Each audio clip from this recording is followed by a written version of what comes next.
No, apparently not. Oh, there it is. Hi. All right. Um, Welcome on in if you're new here, or if you're just joining us. I know it's been a while since I've been live, but I got this new book. It's a D&D the rules set, but with a different theme. It's called Obojima, Tales from the Tall Grass.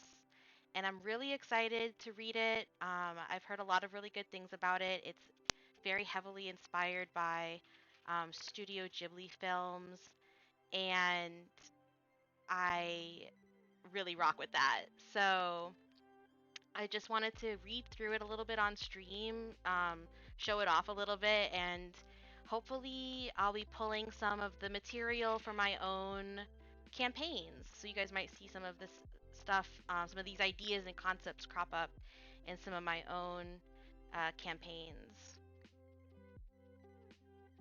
Let's take a look at what we've got. I'm going to be switching tabs all on one monitor, so bear with me if it goes dark temporarily, or if I minimize it by accident, if I don't see something right away. But we're gonna do our best. Just know that while I have the book open, I can't see OBS either, so I'll be kind of having to swap back and forth pretty periodically. Look how cute it is, though! I'm so excited. First up, of course, is going to be the credits. Um, Want to make sure credit goes where credit is due. Um, these are the lead designers, writers, developers, editors. Um, this was launched on Kickstarter. As you can see, they had 23,000 backers. Um, so a really huge project, and really exciting to kind of dig into it. Let's down so we can see the artist handles, the QR code. So if you want to pause the stream here and scan that so that you can get connected to them as well. They have their own YouTube channel. be able to check out more Obojima content.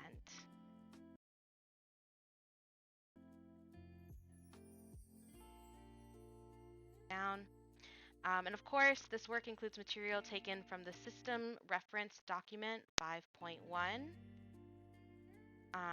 by Wizards of the Coast and is available at that URL. The SRD 5.1 is licensed under the Creative Commons Attribution 4.0 International License, available at that HTML. So go check those out if you guys are interested in making your own D&D content. We have the table of contents, and we're going to truck through most of, I think, the about probably, and just the setting and kind of get to know some of these things, but I'll go nice and slow through here.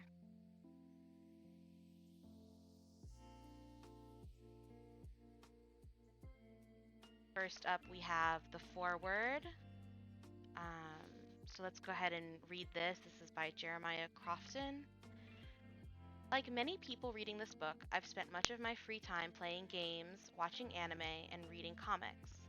They're all hobbies I've been passionate about since I was a child, and they have not become any less relevant to me in my adult life.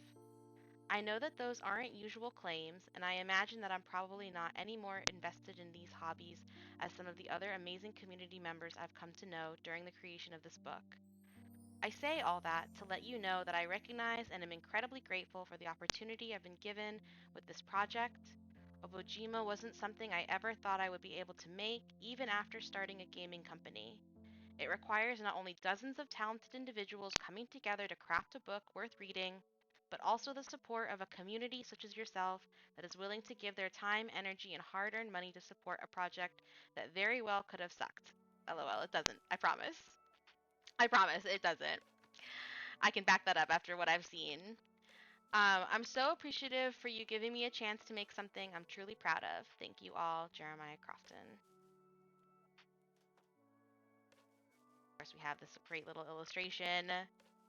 Guys, he's not lying, I promise. This book is so cute. Welcome to the Island of Obojima. If you are reading this, then welcome to the world of Obojima. You've made it to this mysterious island where all manner of adventures await you. Whether you are a player or a GM, for Game Master, instead of DM for Dungeon Master, we're sure you will enjoy this setting that invites you to play in a world with a very distinctive flavor. From spirit festivals to abandoned convenience stores, Obojima is sure to hold a story worth telling. We hope as you explore the island, its people, and its mysteries, that you are able to experience D&D in a new and refreshing way. Good luck, and may the wind find your sails. Yeah, I really love when people take D&D and use it as kind of a rubric or like the rules mechanics for it and make their own settings. Hi, Beck Muffin. Welcome in.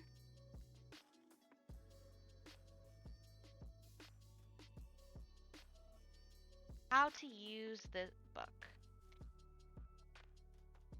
Here are some guidelines and recommendations that we feel will give you the best experience playing or running a game in the world of Obojima.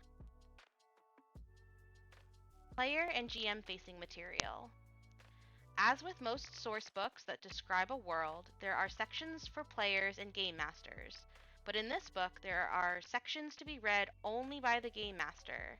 These sections for GM eyes only contain secrets better left unread by players. Sections such as the 3 adventures that come with this book or the explanations of the great mysteries of Obojima. And so, to ensure your Obojima experience will be of the highest caliber, we've color-coded the book. Hey, Big Bad Dirty Dog, welcome in! How goes things on the islands of Obojima? We are just getting started, but I'm really excited. If you've ever seen movies like Spirited Away or Castle in the Sky, this is very much inspired by Studio Ghibli and their kind of fantasy movie. Thanks for stopping in. How are you, Big Bad Dirty Dog? How are things going over on the island of Big Bad Dirty Dog? Um, Look for the blue. Titles, headers, tables, boxes, and glyphs that are colored blue are ways we've marked the section for GMs only. As a player that's glancing through the book, be on the lookout for blue. Cold, it's only 12 here and snowy. Wow. Well, make yourself a hot drink and get cozy because this is definitely some cozy gaming that we are going to be reading about here. I hope you stay super warm, Big Bad Dirty Dog. So for this stream, we are going to be reading the GM or the DM side of things. So if you are not interested in that, I can completely understand. But for me, even knowing that kind of stuff doesn't really ruin it, even if I'm still a player. But this is going to be from the side of like prepping for running it. So I'm going to be reading the blue sections. Iana says, "Can we trade weather?" Right? It's been hot and rainy here. Hot, hot, hot, and rainy and wet.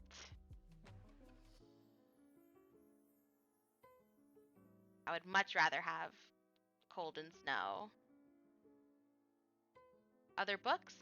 If something is followed by a star, it means it's an option introduced in a book other than Obojima, such as the 5e basic rules. Live in the world. Before you roll up to your first character, we invite you to live in the world a little before you take the plunge. And start rolling the dice. Learn a bit about the island, read over some of the locations, look at the art, and allow your mind to make up stories in your head. Absorb the backgrounds and the faction sections to get a feel of what it's like to be an Obojiman out here on the idyllic, magical island filled with spirits and mysteries. Beck Muffin says upstate New York is looking at 2 feet of snow by the end of tomorrow. Wow. Edie would be up to her ear tips. I'm just kidding. I think she's taller than that, but still.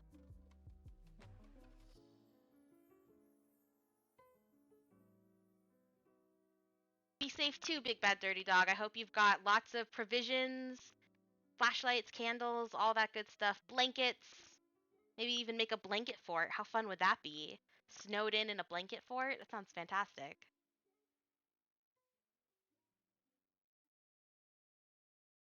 If you're used to playing or running games in D&D, as we are here, Obojima provides a potentially refreshing break into another realm of storytelling and role-playing. While fighting monsters and getting treasure can certainly be a part of any Obojima adventure, figuring out relationships, discovering clues to solve weird mysteries, and parleying with elder spirits to appease their wrath are among some of the less combat-centric and more role-playing heavy aspects of gaming in this world. And so, really immersing yourself and becoming an Obojiman is something that we highly recommend.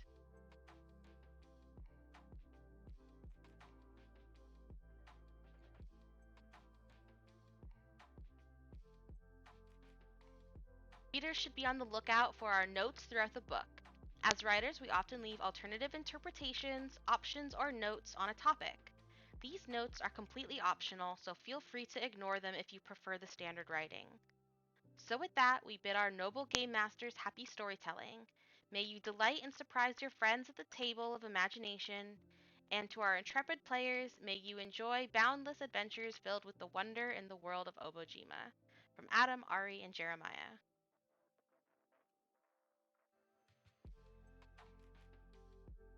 Look at this cute art!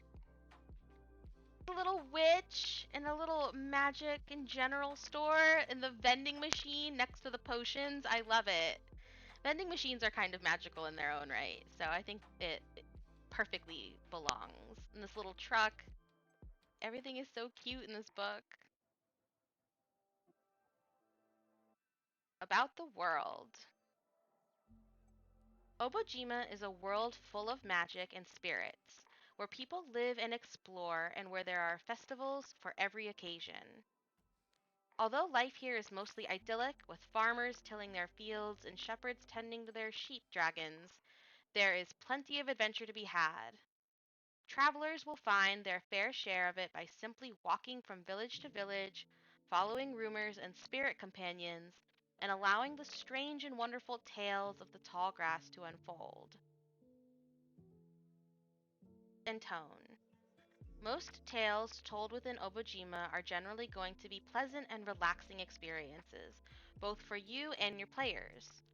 A journey into a realm of leisure fantasy where time slows down and descriptions delight in the small details. How the warm breeze blowing across the gale fields dances on the skin, or the cozy comfort of sipping from a hot cup of soup on a cool evening around a campfire with companions.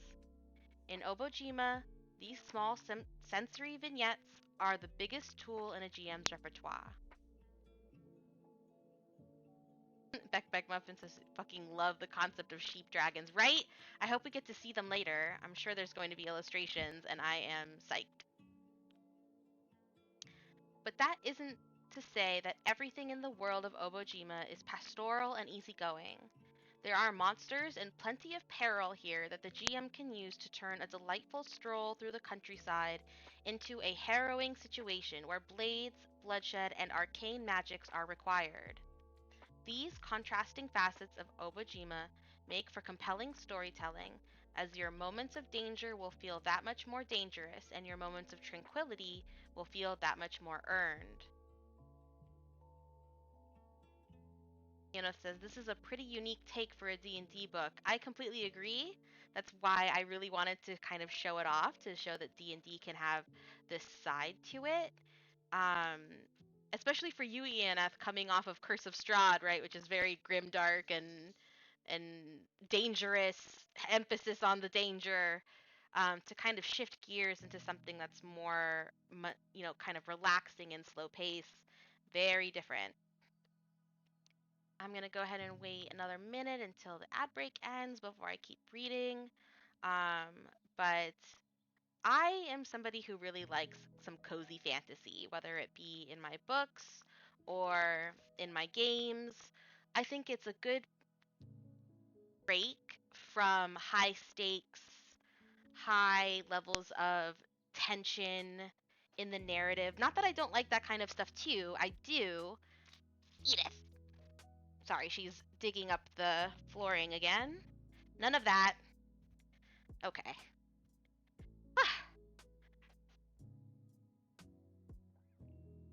Anyway.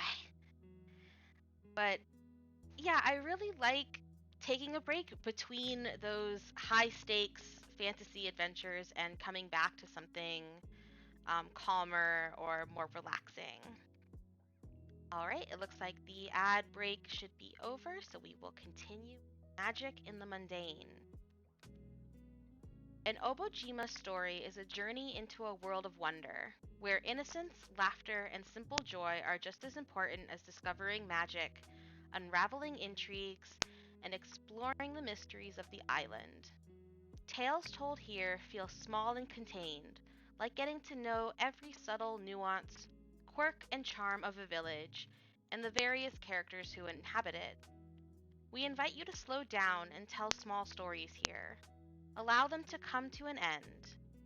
Not every adventure here needs to continue as a long, epic campaign.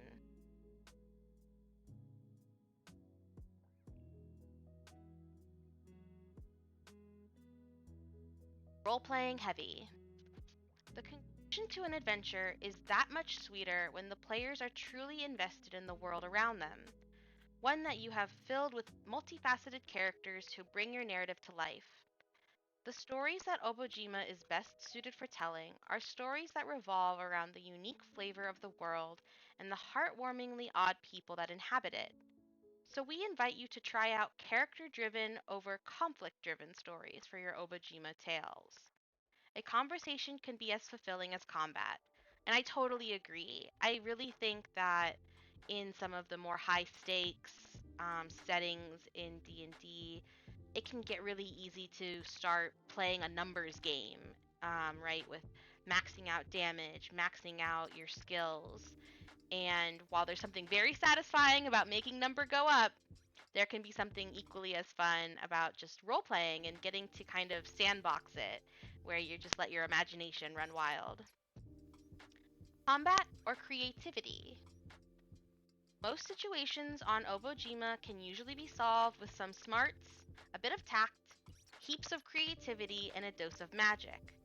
There are conflicts and perils on the island to be sure, but not every confrontation has to result in combat.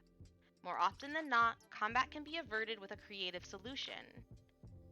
That's actually how I like to put a lot of my settings as well. Um, you know, I give my players the option to fight, as I like to give them the option to not fight in a lot of situations. It just depends on the kind of adventure that they want to have. I kind of let that be my main guide. However, the further east you go, the more dangerous the world becomes. Past the Gale Fields, being handy with a blade is more and more a skill worth having. Even if one is drawn into a conflict, it doesn't always have to end in death. There's always pleading, parleying, and good old-fashioned fleeing. Creatures of all shapes and sizes tend to value their lives over being the victor in a combat. And here we have our first author's note. Obojima has only two planes, the physical realm and the spirit realm.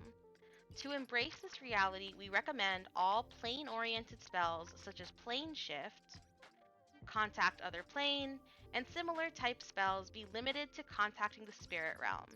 In Obojima, there is no multiverse, so that's an important thing to know. If you're wanting to incorporate Obojima into a larger campaign, maybe you just have your characters go on vacation or something and they end up on this island, it's important to consider that if you've got multi-planar entities or multiple planes going on in your setting, that Obojima is only going to be equipped to handle, at least in this book, the physical realm and the spirit realm.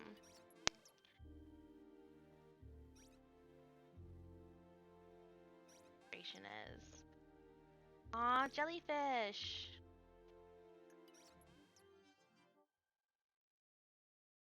Evil and villainy.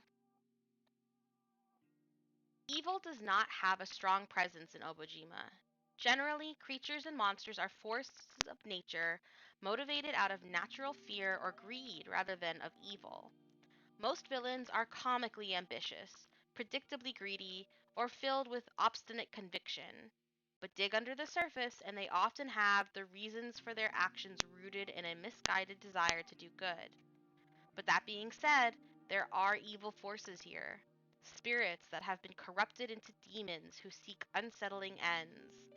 So there is a small pinch of that spice of evil that you can certainly throw into any story soup you simmer here on the shores of Obojima. For more information on crafting villains for Obojima's story, see page 267. I don't think we're going to get there tonight, but good to know. Island magic. To completely immerse your game in the flavor of Obojima, there are some spells in Dungeons & Dragons that do not exist here. The emission of these spells helps to further immerse your players into the world and the overall experience. There are some new spells that we have created specifically for the world. For a full list of all the spells, both new and removed, see page 179. Again, I don't think we're going to get there. We might dip into it just so that we can take a look at some of those new spells. But since we're not... Hey, Weezoid, what's up? For you as well. Thanks for stopping by. How are you? How is your day going? We are taking a look at Obojima, which is a D&D source book that is made and heavily inspired by Studio Ghibli and films like Spirited Away, Princess Mononoke, stuff like that. Just chillin'? Nice. Sometimes that is a great way to decompress. Yeah, I love Ghibli too. I'm so glad we got another fan in the house.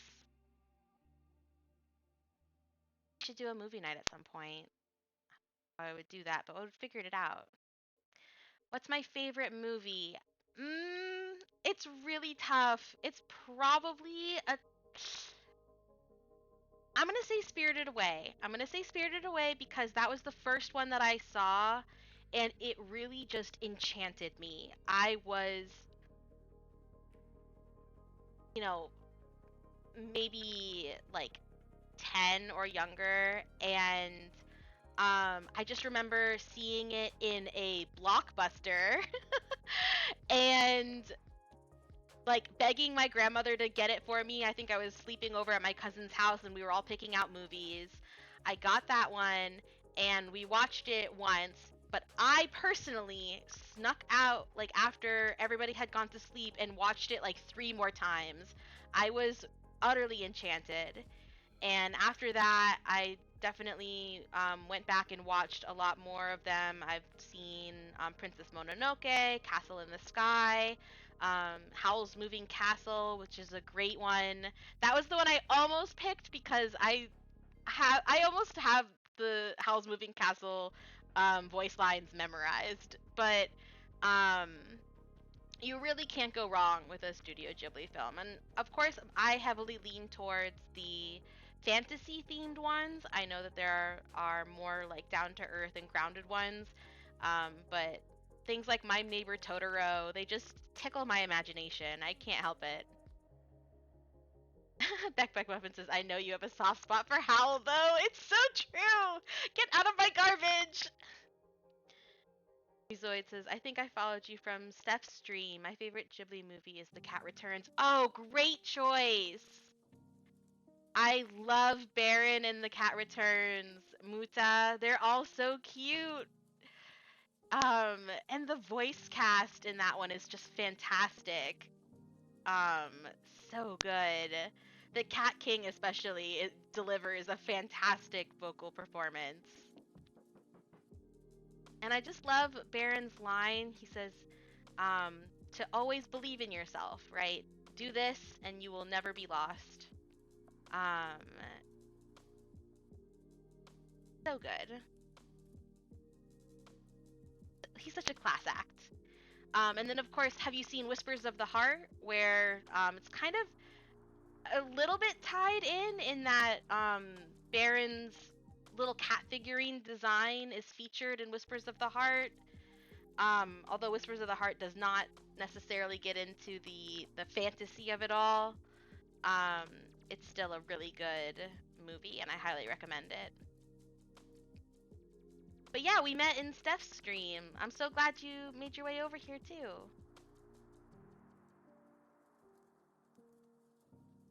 Yeah. Spirit Realm. Spirits are found all throughout Obojima, and they have lived side by side with people for as long as anyone can remember. But despite living here, they originate from a mystical plane that is all their own, the Spirit Realm. The Spirit Realm is a plane of eternal twilight that is overlaid on top of Obojima, occupying the same space but existing and operating beyond the ken of most physical beings. What may appear to be an abandoned farmstead on the physical realm might be a bustling marketplace in the spirit realm. Most Obojimans know of the spirit realm, but few have traveled to it. There are, however, those on the island who know how to catch a glimpse of the spirit realm through potions or special magics. There are some who even have an innate power to enter at will. And here we have another author's note. The spirit realm in Obojima is a replacement for the ethereal plane and the border ethereal in Dungeons and Dragons. The physical realm is the material plane. So it says, playing a game at the moment, just got you in the background listening. Awesome. You know what? That's one of the best ways to enjoy my streams, I think. I put on some chill, streamer safe music and just kind of read and chat in the background. And so having me on while you do something else is perfect background noise. So I appreciate it.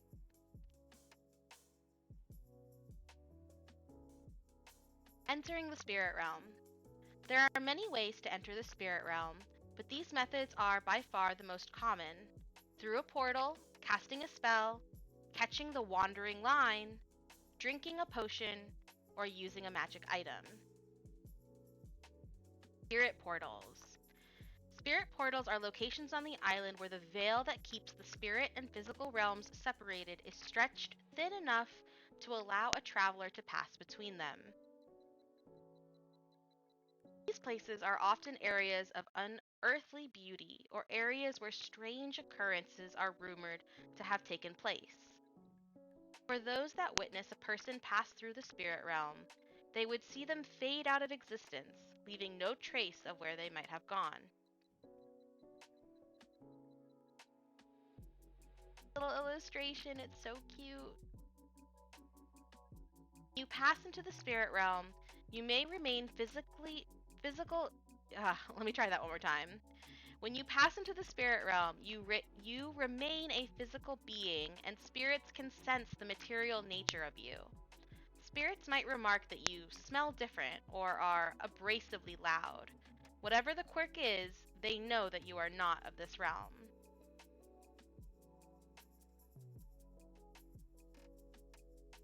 And I think you can definitely see the Princess Mononoke inspirations here. This very much reminds me of a little Kotodama from that movie. Here, I think these guys are very heavily inspired by the soot sprites from Spirited Away. I definitely see a little bit of a callback in them. Author's note: there are legendary places in the spirit realm, bustling markets, floating shrines, ghost ships, and megalithic temples. These locations can be anywhere on Obojima, in the most remote mountain regions, or right next to a large village. Because they're invisible to anyone rooted in the physical realm, most Obojimans have no idea that these places exist, even though it may be right under their noses.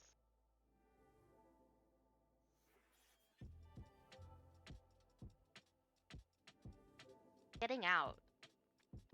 Entering the spirit realm is one thing, but leaving it can be quite another.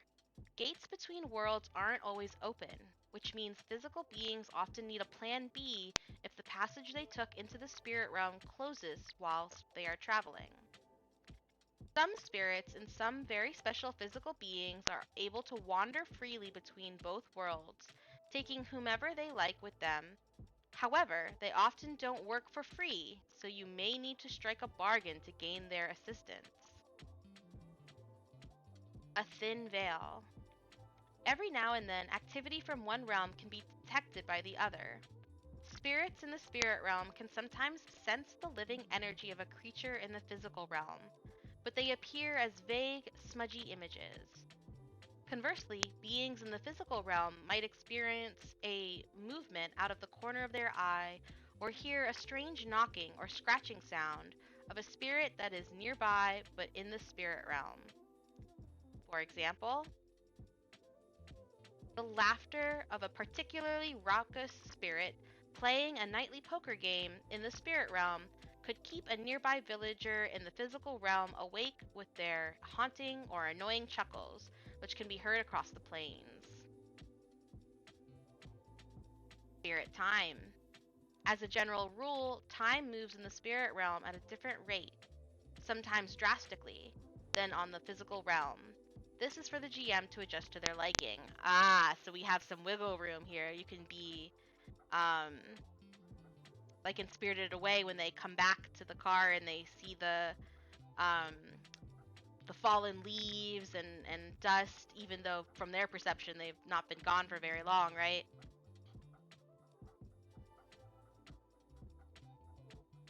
Spirits.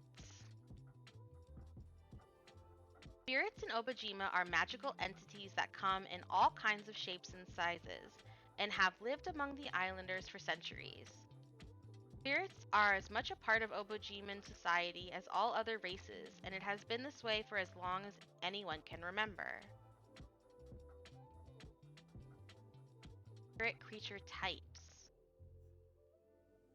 In the world of Obojima, there are no other planes of existence other than the spirit realm and the physical realm. And because of that, extraplanar creatures such as fae, celestials, and aberrations instead become the creature's type spirit. That also means that spells and other special abilities that would affect those creature types affect the spirit creature type instead. So we're basically just taking spells and lore and shifting it from being on like the ethereal plane, for example, and moving that to be, for this setting, the spiritual plane, the spirit realm. Ghosts in Obojima. Since there are no souls in the world of Obojima, there are no ghosts as we know them. Obojimans use the word ghost to refer to a spirit that never leaves the spirit realm, but occasionally can be sensed in the physical realm. Oh, we're on an ad break. It's going to end in about 30 seconds, so I'm just going to take a little pause.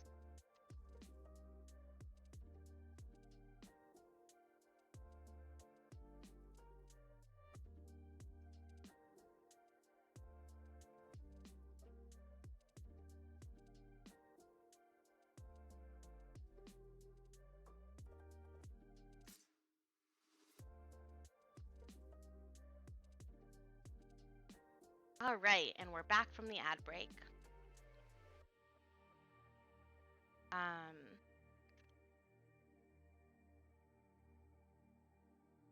Could use D&D Ghost stat block for an undead anomaly or a corrupted spirit. And of course, see corrupted spirits below.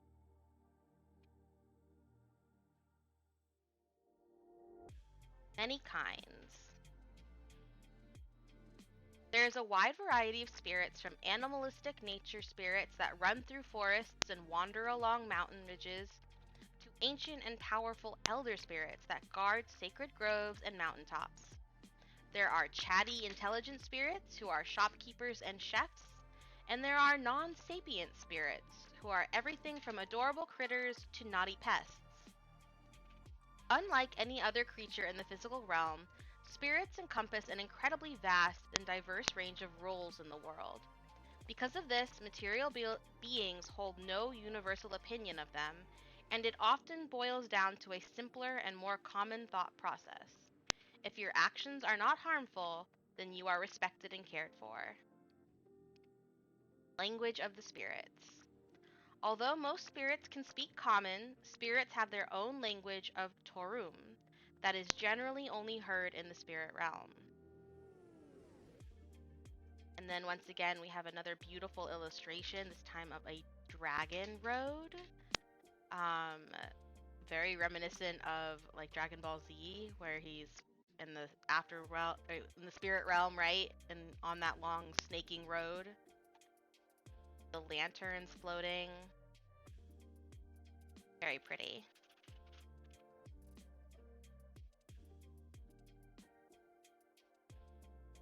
Elder spirits.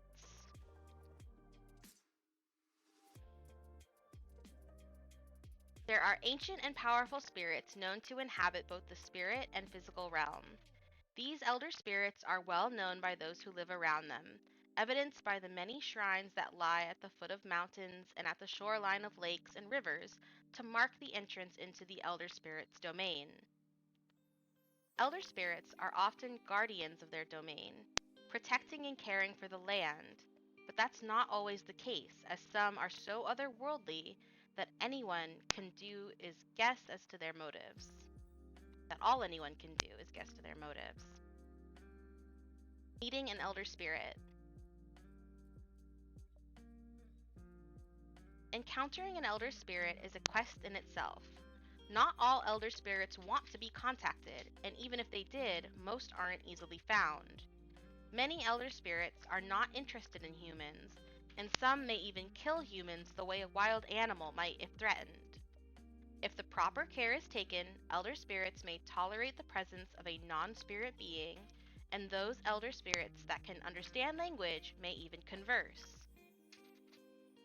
Meeting an elder spirit is an extreme experience. For some, it is like meeting a force of nature, a paragon of beasts, the wildness of a river, or the soul of a mountain.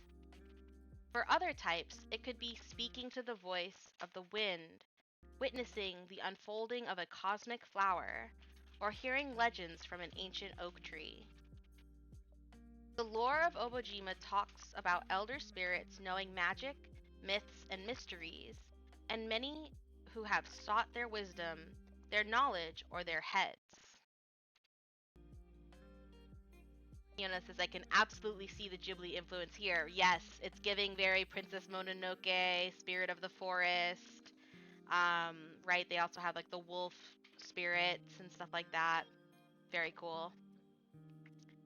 These stories of adventuring into the realm of an elder spirit are repeated in children's tales, around campfires, and in taverns late at night.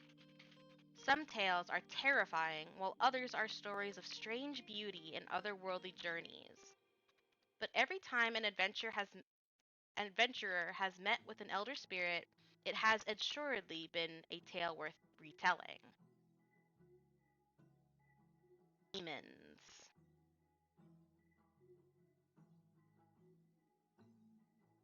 As you already know, in the world of Obojima, there are no other planes of existence other than the spirit realm and the physical realm. And because of that, certain extraplanar creature types have been changed to the spirit creature type. This is not the case for the fiends.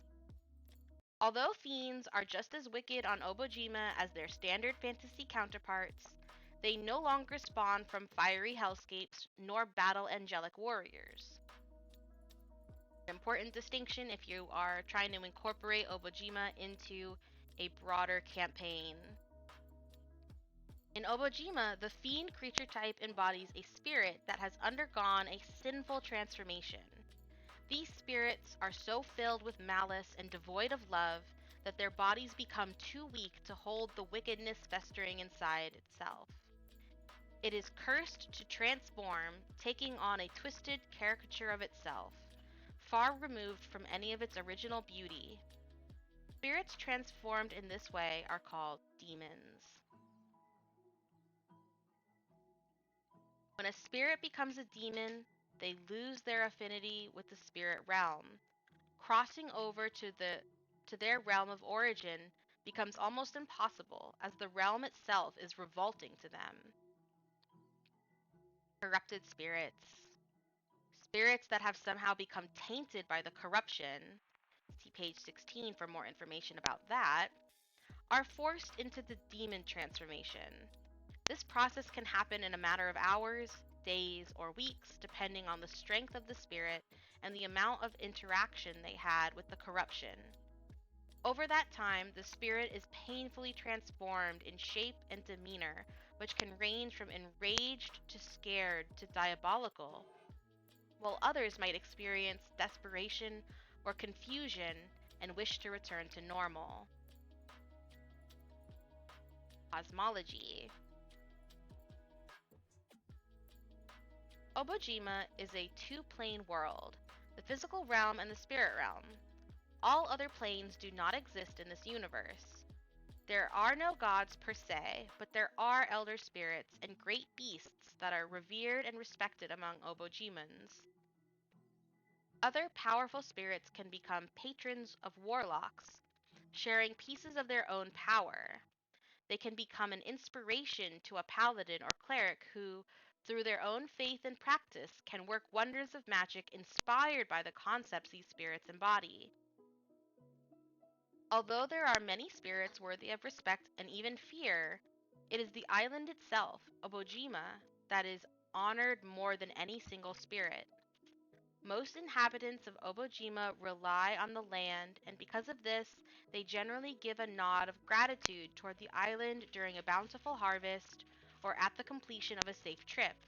But that doesn't mean that everyone feels the same way. Some Obojimans don't give two hoots about a great beast or the land's will, and think that all these offerings and shrines don't amount to a hill of Zelk beans. On the whole, Obojimans are not an overly religious lot, and are more interested in a hot bowl of soup and listening to good music in a comfy tavern with some friends than bothering with some powerful beings with their endless appeals. Here, here. I can get with that. Here we have another beautiful illustration.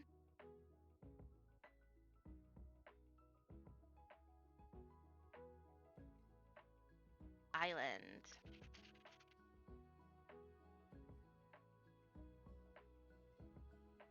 Anna says the illustrations in this book are fantastic and really help sell the vibes. I completely agree.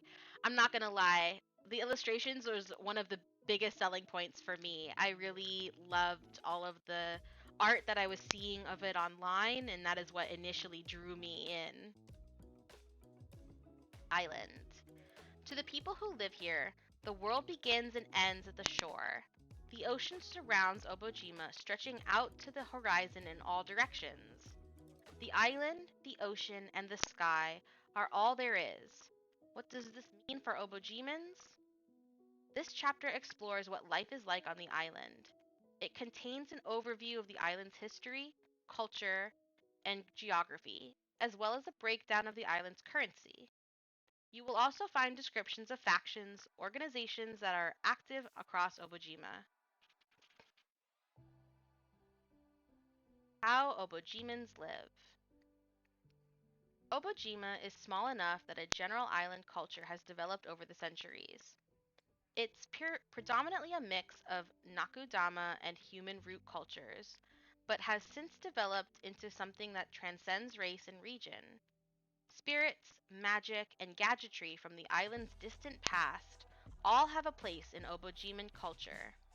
Each settlement has its own character with quirks, nuances, and traditions of their own, but they are not so removed from the wider culture that they would be considered something wholly different.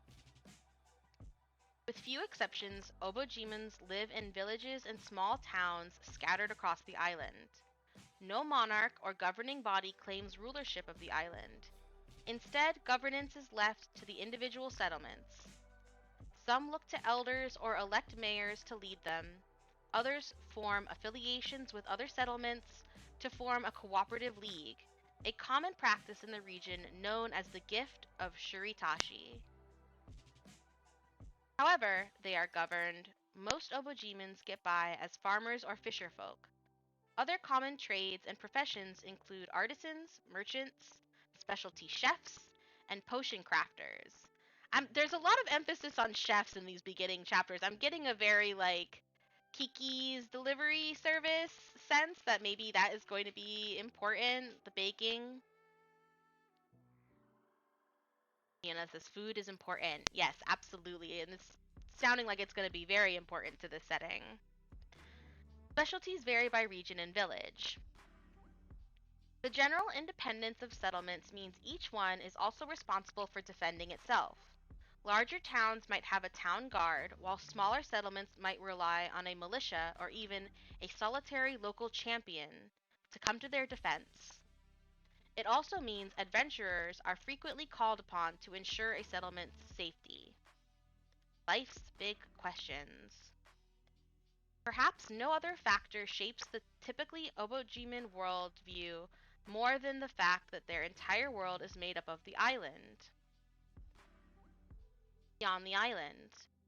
Walk to the water's edge. Stick your toes in the sand. Now look out across the ocean. Nothing but the glistening sea. This again wherever the island meets the sea, and the results will be the same. There is Obojima, and then there is the vastness of the endless ocean. What else is there? This is how Obojimans see their island's place in their watery world. They are an island unto themselves. Every time an intrepid soul gets an itch to see beyond the horizon for themselves, this worldview is reinforced because those who leave don't return. That doesn't mean there is no speculation or fantasizing about what might be hiding just out of view. In fact, Beyond the Island is a favorite storytelling game among tavern goers in the setting. In the game, players weave fantastical tales about something that exists beyond the island. Each player builds on the previous player's idea until they're left with a truly outlandish story. Regarding spirits. People of Obojima coexist with spirits, which occupy a unique position in Obojiman society. People respect and even revere certain spirits, while other spirits live among their corporeal counterparts as residents in a village and towns.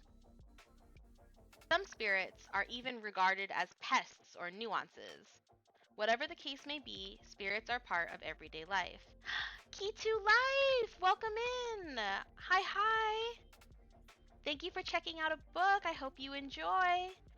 Um, for everybody who doesn't know, Key to Life is my IRL BFF and one of my favorite streamers in the whole world. So if you are not already following her, you should definitely give her a follow, check her out. She's on a little bit of a mini hiatus right now while she does some really cool revamping on her channel, but she is going to be back and better than ever before you know it. So don't miss out.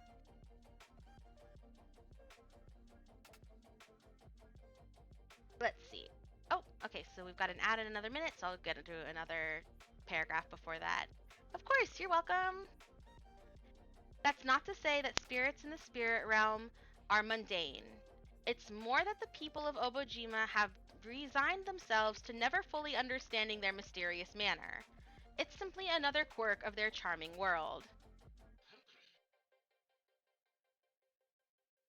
Oh, cute.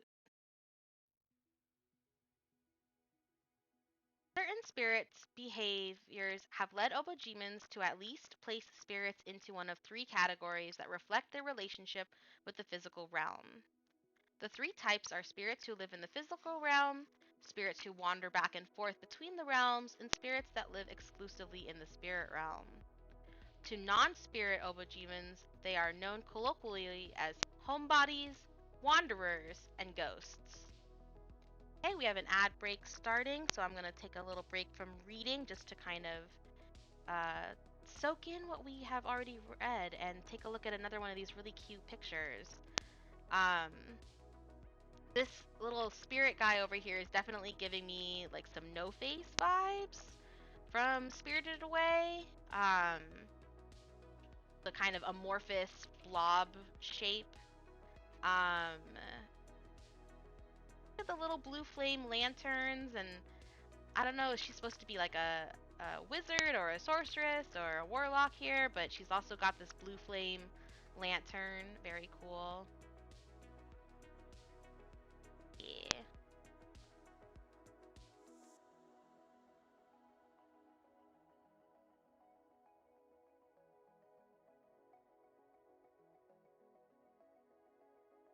Another little illustration down here of them doing some farming magic maybe. A little potion drinking going on.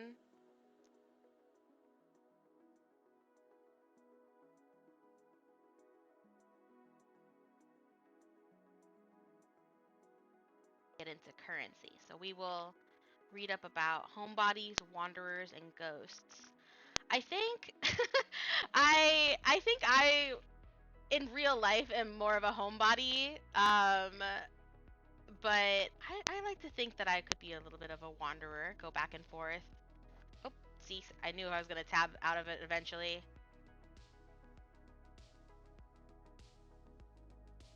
Yeah, I'm on the one screen, so when I go back and forth, I have to be careful not to minimize um, the viewer, otherwise it just goes dark. EONF says, I too am a homebody. Yeah. What can I say? It's cozy at home. I am a being who likes to be cozy. That is for sure.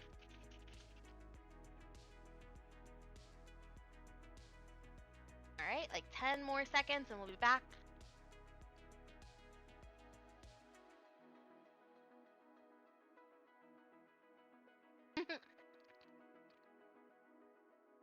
Beck Beck Muffin says, her too, but less by choice than us.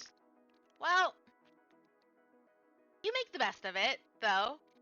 You know, you do what you can.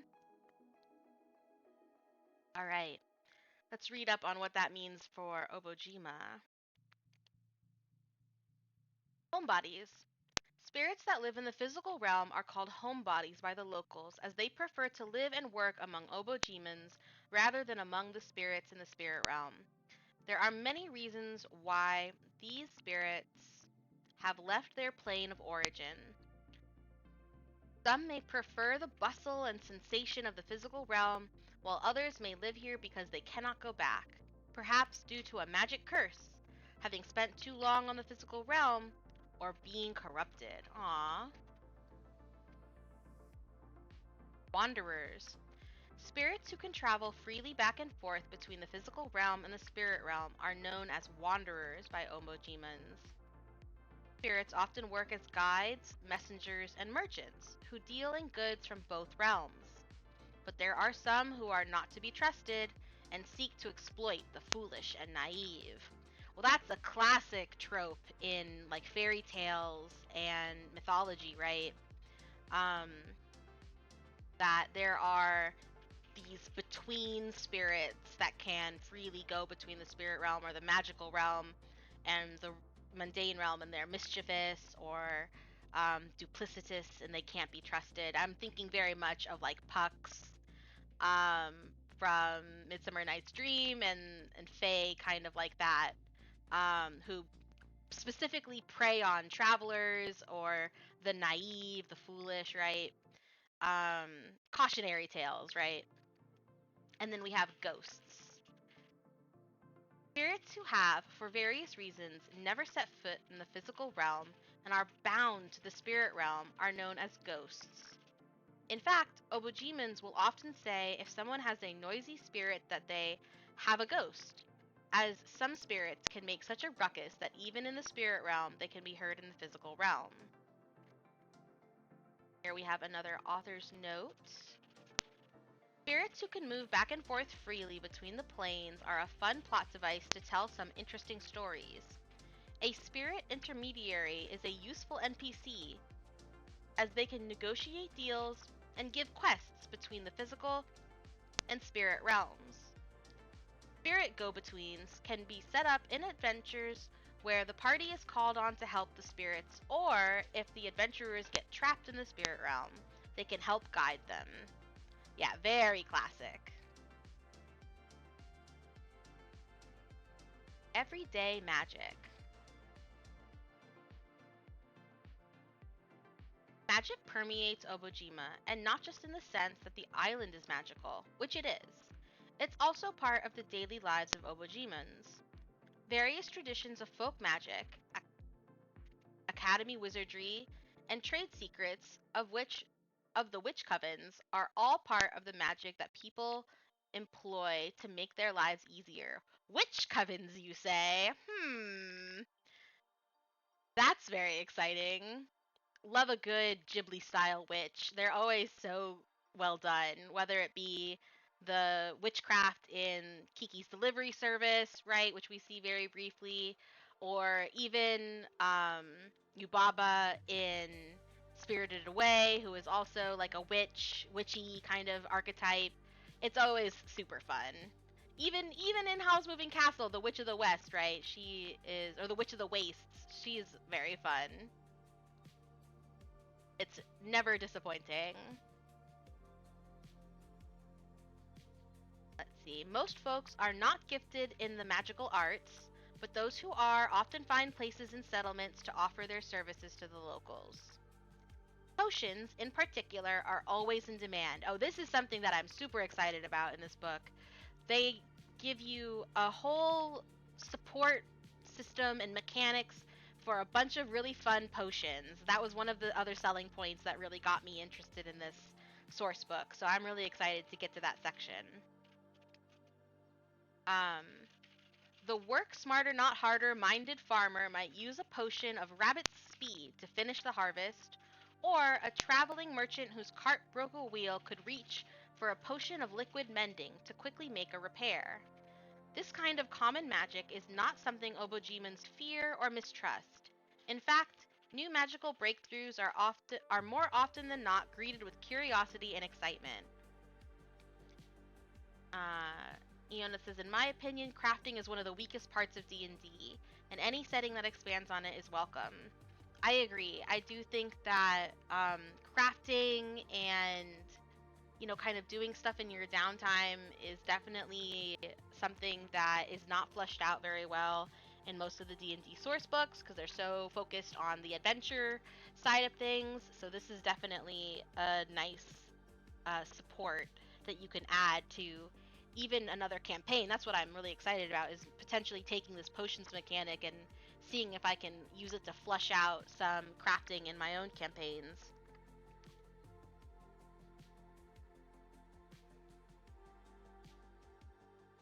Then there's the magic that can dazzle and awe.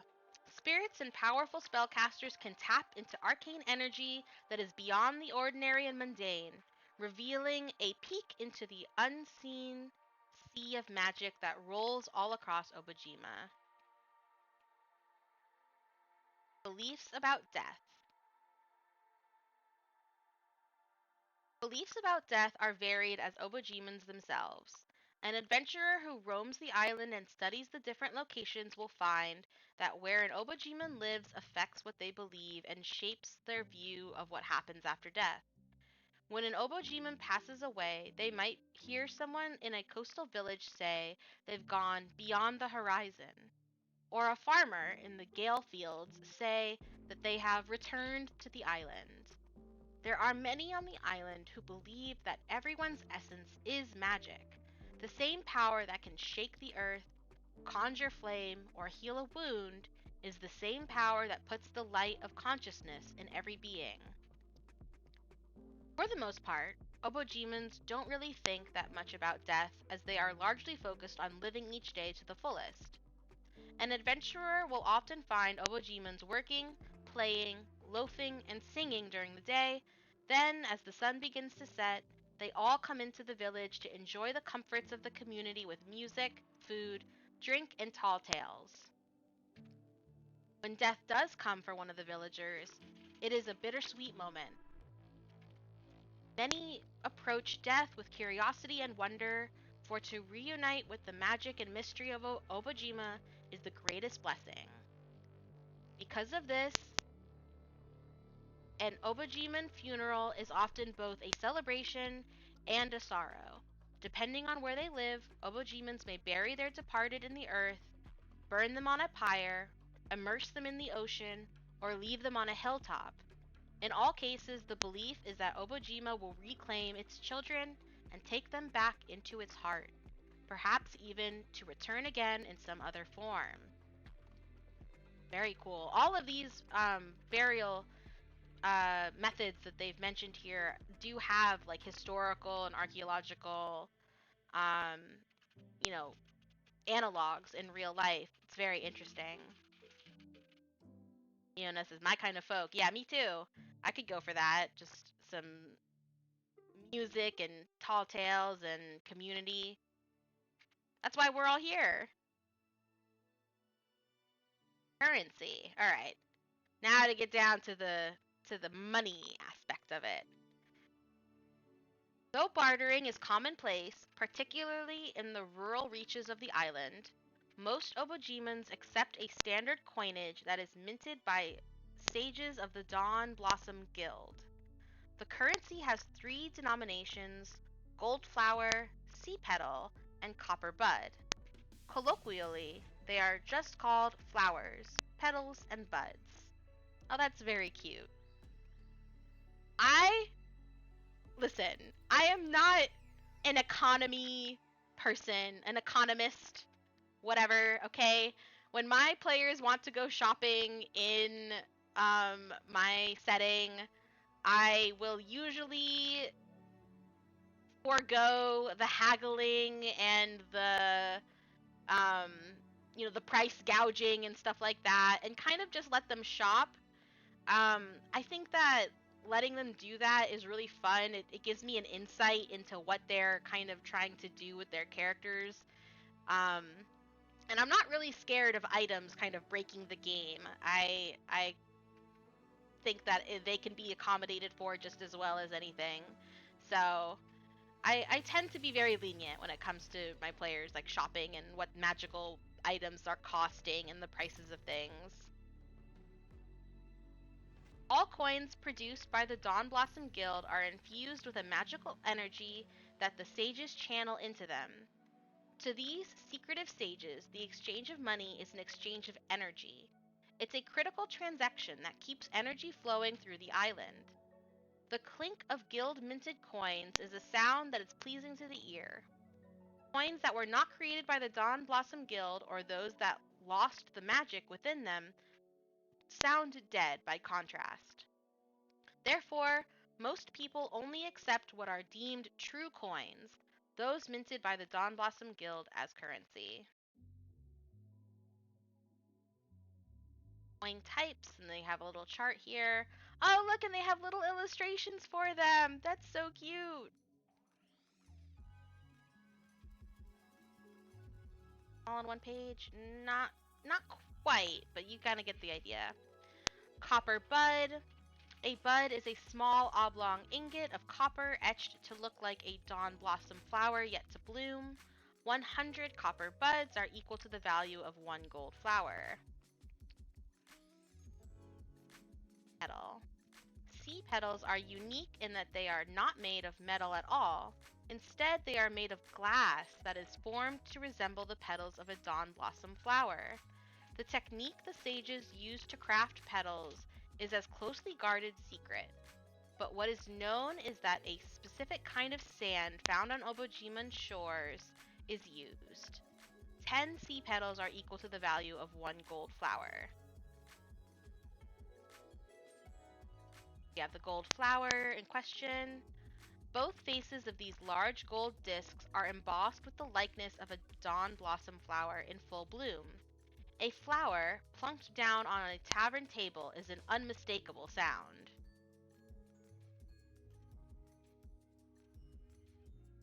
Beck Muffin says, dude, what I wouldn't do for glass currency, right? It makes me think of like sea glass. Like they must be pretty resilient to handle wear and tear of like handling coins, right? So that kind of reminds me of like how a sea glass is tumbled to give it that very distinct look. And of course, yes, Iona reminds us they are magical. So there is that. Currency in the spirit realm. What's this? Because of their spiritual essence, gold flower coins are real in both realms, and spirits will readily trade in gold for goods and services. Though there are some spirits that are less interested in precious metals and more interested in bartering for goods brought from the physical realms. We have languages.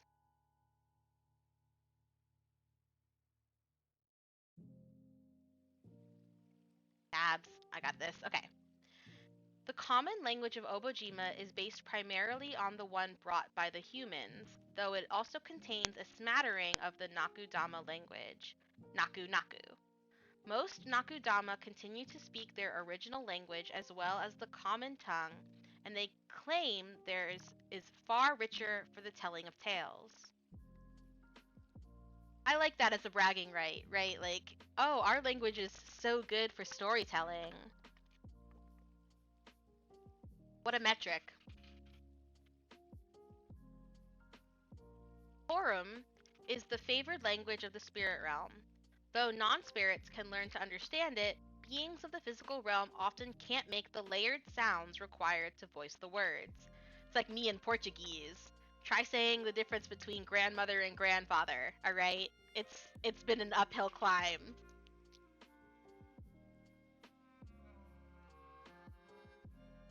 The objects and structures from the island's earliest age contain a variety of written languages known to the islanders as First Age languages. Other than the academics who devote themselves to studying these mysterious languages, people generally know only a handful of words. I'm doing great, thanks. I'm doing my best.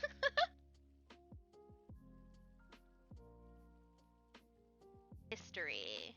This is gonna get fun. I know that there's a lot of like retro futurism going on in this book as well. Looks like we're gonna get another ad break in about 20 seconds or so. The history of Obojima is best understood as a series of eras, each one named for the people who arrived at the era's start. The only exception to this rule is the era of prehistory, known simply as the First Age. I'm going to pause here. I'm going to take us down to this little illustration that's right below it. And as you can see, this is a cassette tape or a VHS tape of some type. That is very much the flavor of the futuristic technology in this book. It's very like 90s and 80s themed. Like you saw in the first illustration, there was a vending machine, right, and a little truck. So we definitely are dealing with some technology, but not anything super modern or high tech.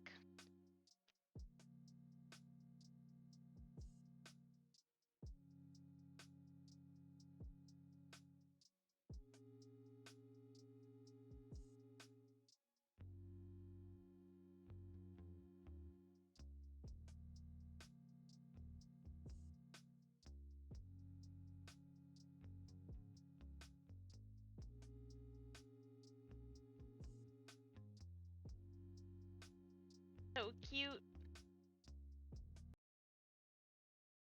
Those mixtape. I wonder what it is. Our little timeline illustration here.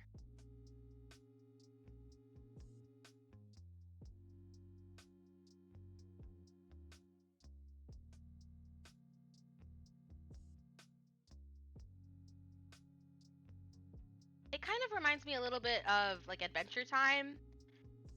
If anybody's familiar with that series, where there's like these ruins of our world, and for the most part, like even a super like sophisticated robot like BMO, the character, still operates off of like cassette tapes, as we see in a lot of the episodes. No like cell phones or smartphones or anything like that. It's mostly just cars and kind of older technology like that.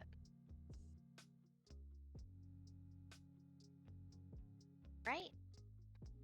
Ads are just about ending, so I'm going to bring us back to...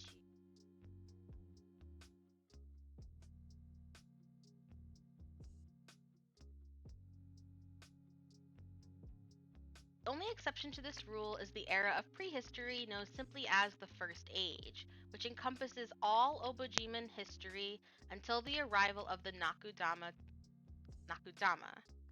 Discussions of the First Age refer mostly to one of two topics: the peculiar technology scattered across Obojima, and the spirits of the island, who may have always been a part of it. The Second Age, which stretches back into myth, is the Nakudama Age. Whether we are to believe the myths about how the Nakudama Queen swam across the vast ocean to land upon the shores of the island is not as important as understanding that the Nakudama have inhabited Obojima for generations beyond count.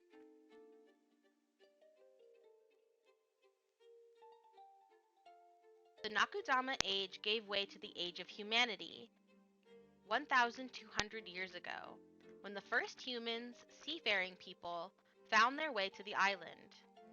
Humans and Nakudama quickly took to one another, establishing many joint settlements that continue to thrive today. This era also saw the first elves born among humans. The current era began 300 years ago, when the Dara first emerged from the forest. It has therefore been dubbed the Dara Age. However, the coming of what has been called the corruption may yet herald a new era altogether. Ooh, there's a reference to that corruption again. I sense a plot device coming. Okay, so here we have this illustration again, with kind of a timeline here as it meanders through this tape, this ribbon. Age of the Unknown. Little is known about the time before the Nakudama. Scholars speculate that there was once a people who created the wonders of the First Age, but there is no understanding of how they came to be or where they've gone. Arrival of the Nakudama. Nakudama history states that the first queen of the Nakudama swam across the great ocean to land on the shores of Obojima. It was on those shores that she birthed the first 100 Nakudama and founded her kingdom. Founded the capital city of Liliwen. Very little archaeological evidence has been found of the great Nakudama city, but historical texts state that Liliwen once stretched across miles and miles of the Gale Fields. Some scholars and historians believe that the roads and trails commonly used in the Gale Fields today could have origins rooted in the city of Liliwen. Ascent of Ogmai, the demon usurper. The fall of the Nakudama kingdom came at the hand of a powerful demon known as the Ogmai. Through Ogmai's manipulation, two factions formed among the Nakudama people. Hatred grew among them, and an inevitable war would later devastate the countryside. Ogmai took the opportunity to seize the throne, which began his brief but brutal reign. Monarchy dissolves. Despite Ogmai's cruelty, resistance was never fully extinguished, and before long, the Nakudama rose up against the demon and his armies. Oh, and of course the tape continues.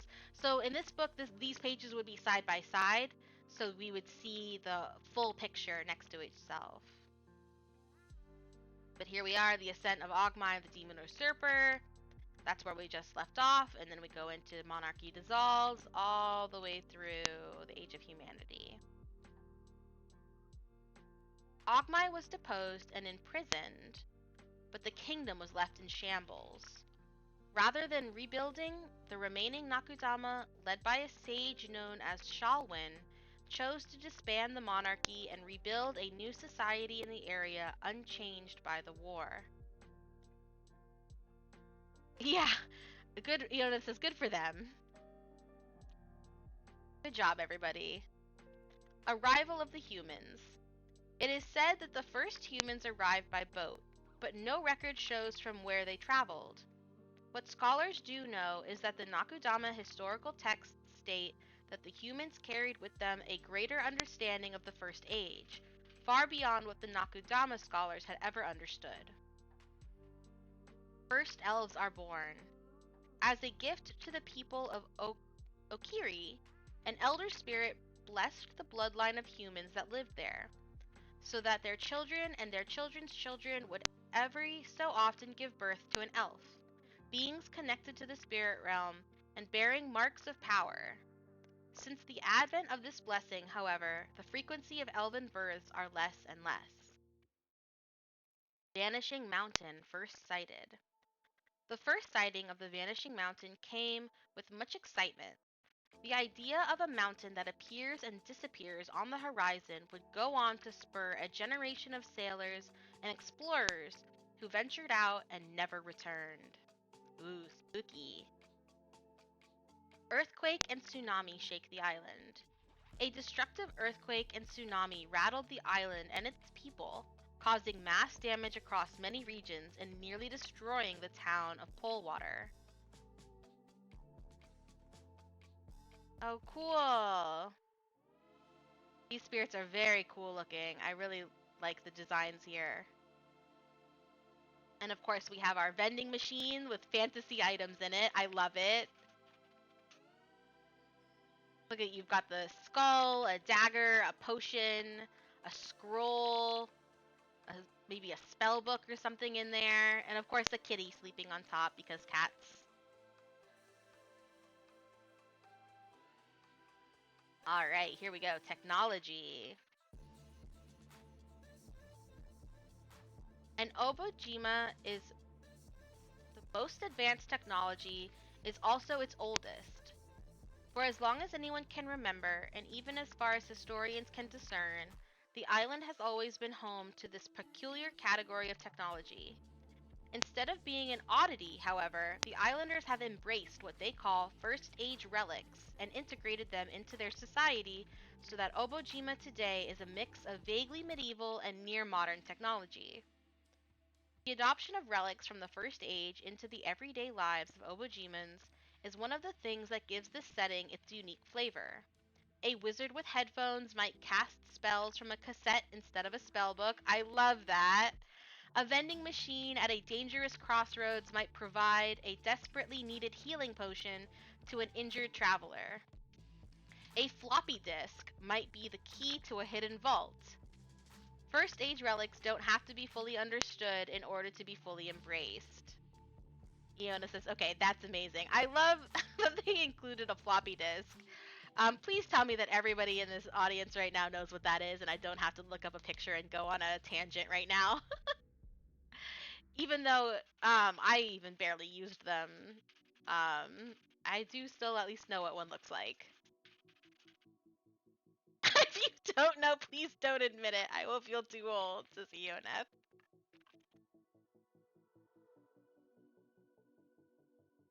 That's not to say that the mystery of the First Age is ignored. There are those who devote themselves to studying it, but technology has been part of island life for so long that it is just a part of their world. Spirits, magic, and tech. Love that combination of things. Beck Muffin says, oddly enough, I had to use one in high school because it was the only thing we could save lighting cues to in the theater. Oh, I see. Very cool. Many relics from the First Age require power to run. Without gasoline, batteries, or outlets, Obojimans have had to find other ingenious methods to get them powered up. Certain spirits possess the ability to function like batteries, or as a source of fuel known as whelming, and they are happy to lend their services for the right price. Alternatively, Obojimans can turn to magic. At some point in the island's long history, wizards discover the spell Jolt, which can be used to power devices. Oh, that's very cool. Iona says, magic to power technology, you say? Inserts link to Leviathans in the chat. First Age technology conditions. Working condition. The machine can be powered by a spirit or the Jolt spell. Damaged. The machine won't work if whelmed by a spirit or targeted by the Jolt spell, but could be fixed by making the appropriate skill checks. Very cool. And sundered. The machine is damaged beyond repair. It's time to scrap it for parts. And here we have another author's note. It says, real world comparison. First Age technology describes the real world era of roughly the 1980s. It's when analog tech was in the process of transitioning to digital. It's the era of cassette players and 8-bit video games. There are clunky computers, VCRs, action figures, and even automobiles. This is a pre-cell phone world.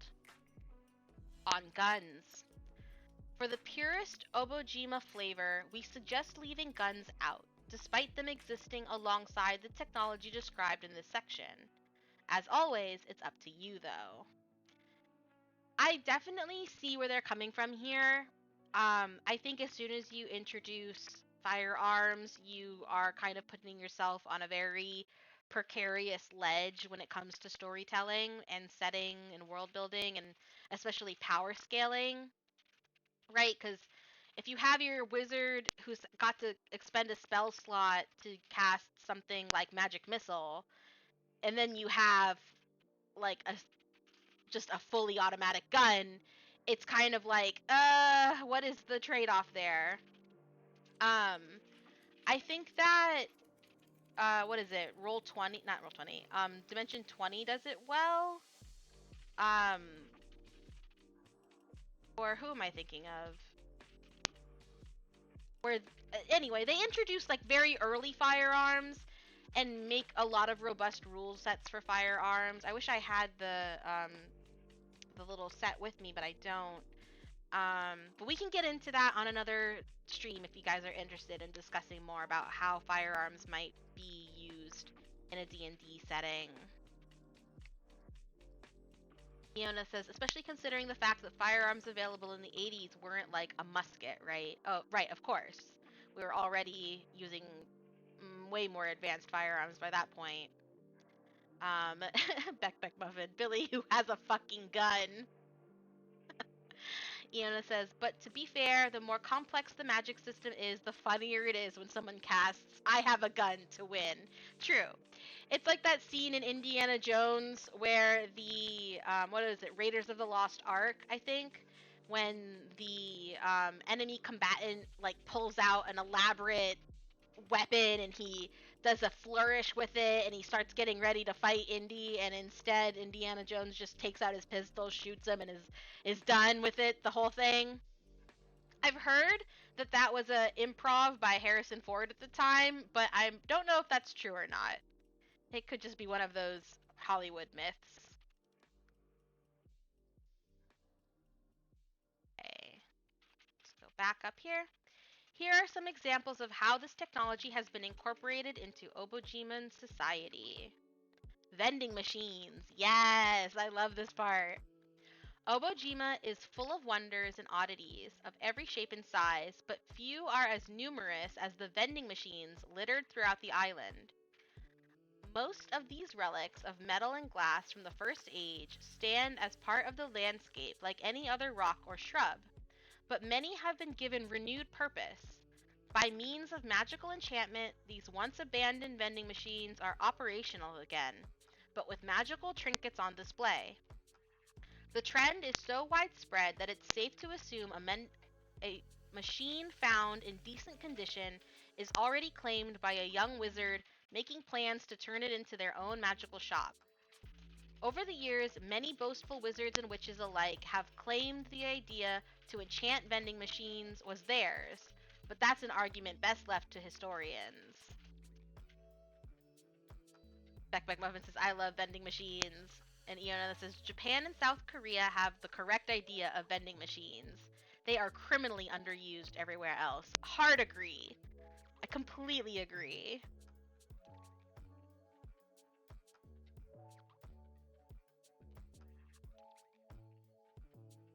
Got another ad break coming up. Let me get through this next paragraph. Leaving dozens of magical whatnots on display amongst the wilds of Obojima certainly has its risks. For every talented mage that enchants a vending machine, 2 talented thieves are plotting to steal the vulnerable goods. This is why most vending machines are protected by a guardian in the proprietor's absence. Guardians are often spirits, monsters, or another willing person who has entered a deal with the wizard. Of late, awakened cats have become the guardians of choice. Yes, I love that. Hence why in the illustration on the other page, we saw a cat snoozing on top of the vending machine. Very clever. Oh, it looks like we're in another ad break, so we're just going to take a pause here and wait for that to be done before we continue on.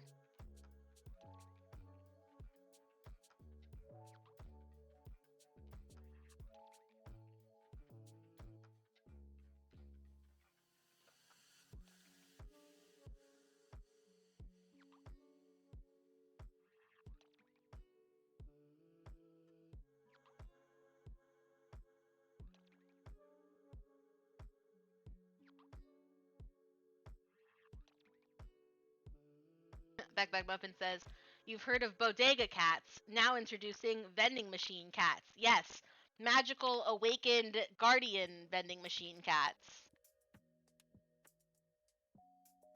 Shadow could be one of those.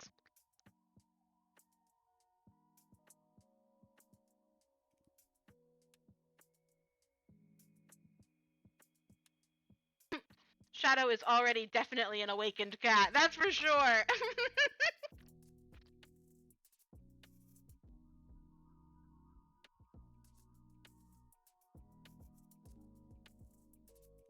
Little Shadow emote in chat. I love that emote so much.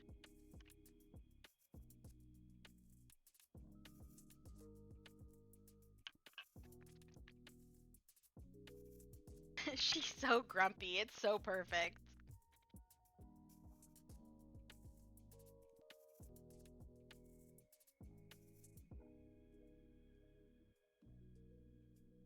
There 30 seconds or so.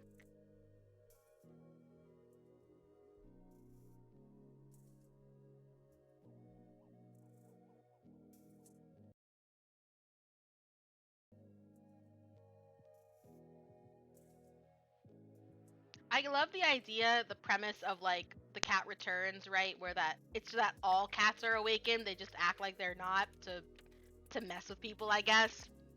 To be incognito.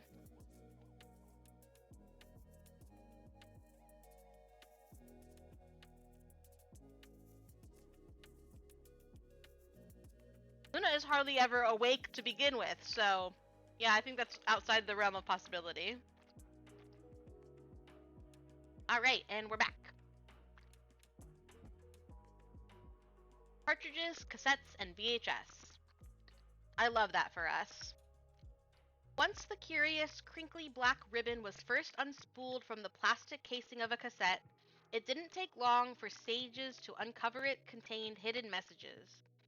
Singing voices and music, somehow contained within, and revealed only through the use of a cassette player. The same was true of the cassette's larger cousin, the odd black blocks labeled VHS, only these contained images too.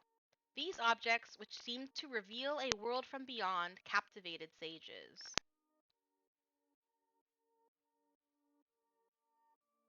Tapes were among the first objects from the First Age to be adopted by spellcasters when they learned to imbue tape with their own magic. This became incredibly popular among witches and wizards who would use the odd trinkets as spell scrolls. When portable cassette players were discovered, wizards quickly adopted them too, replacing their spell books with an array of cassettes. Reload clips. Welcome on in! A terrifying presence has entered the room. Hopefully not too terrifying. We're doing a very chill, kind of cozy fantasy review and reading of Obojima today. So, welcome on in. Welcome to the Island of Obojima. Hope you're excited to learn about it with us.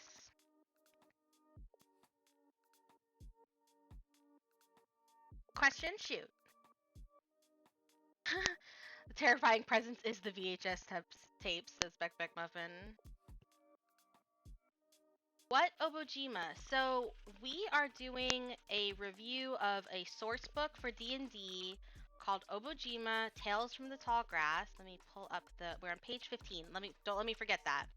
But let me bring us back up to the cover page. So this is the cover, Tales from the Tall Grass, and it is a source book that is dedicated to kind of Studio Ghibli themed adventures in a cozy fantasy setting that's very low stakes, very high role play, high storytelling driven kind of setting. So here you can kind of see these illustrations as I quickly pan through some of the pages that we've already read. But today we are just kind of going through the introduction and the beginning of it so that we can get an idea of the flair, the flavor, the setting, and talk about how we might incorporate that into future adventures and different D&D games.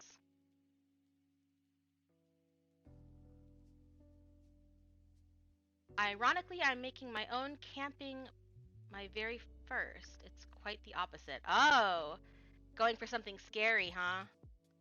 I'm not gonna lie to you, I'm a huge chicken. I can barely even handle like scary movies or scary TV shows. Like the first season of Supernatural is almost too scary for me.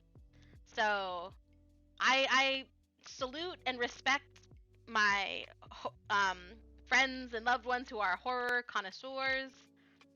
But unfortunately, you're gonna have to miss me with that. I have nightmares way too easily.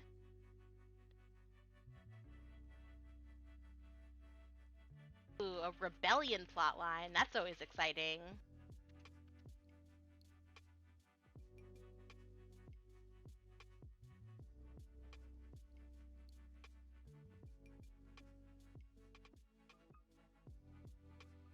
Check out Fear and Hunger, but be careful when you do that game's a lot.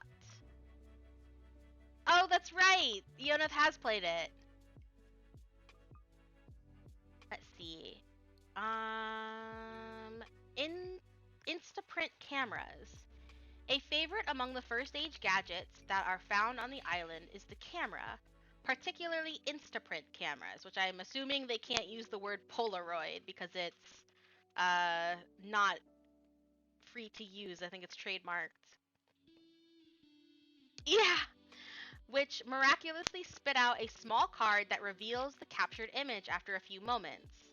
With the help of vigorous shaking. Ah, see, so this one we are encouraged to shake it. In addition to the almost instant gratification, it was discovered that the film cards these cameras use are sensitive to magic, which shows up in an aura in pictures.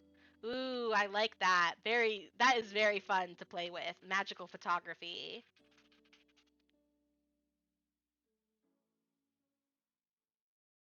Road Clip says, "You see, one of my big story beats is going to be when one of the big bad kidnapping of the party's significant other, and then he will transform them. Ooh, such drama."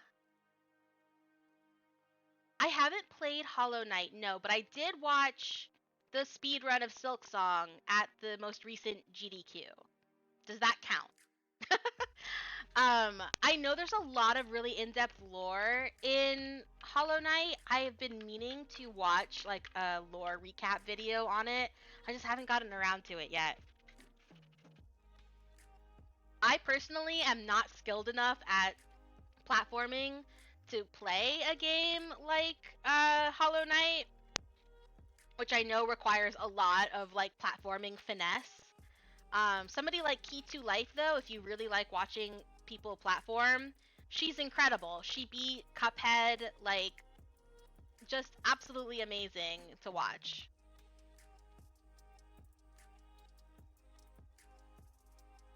I should look up Nosk transformation. That's what you plan to do, but with a person.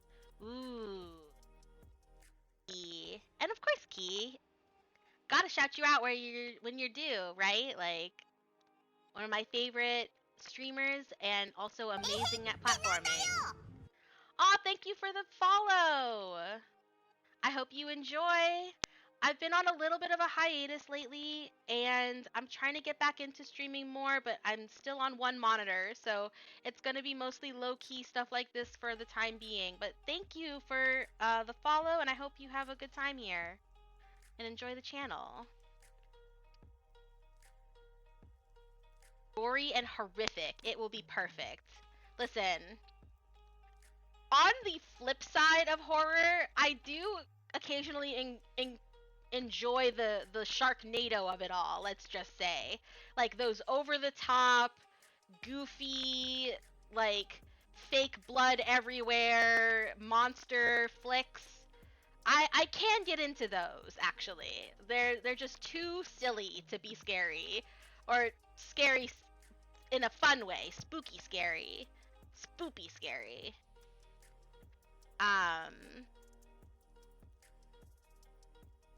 Let's see.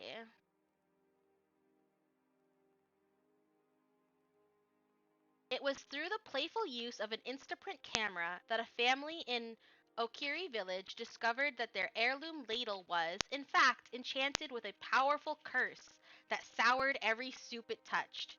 Oh, that's gonna be my excuse too. I am not bad at cooking. I was just cursed and nobody knew.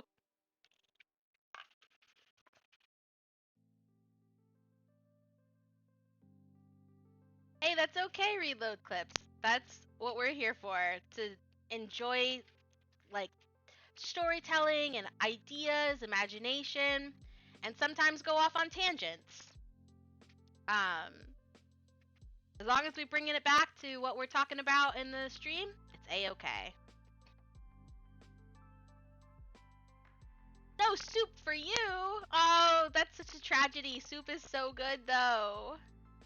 I actually forced my significant others to have a single day of the week where we had soup for like an entire winter.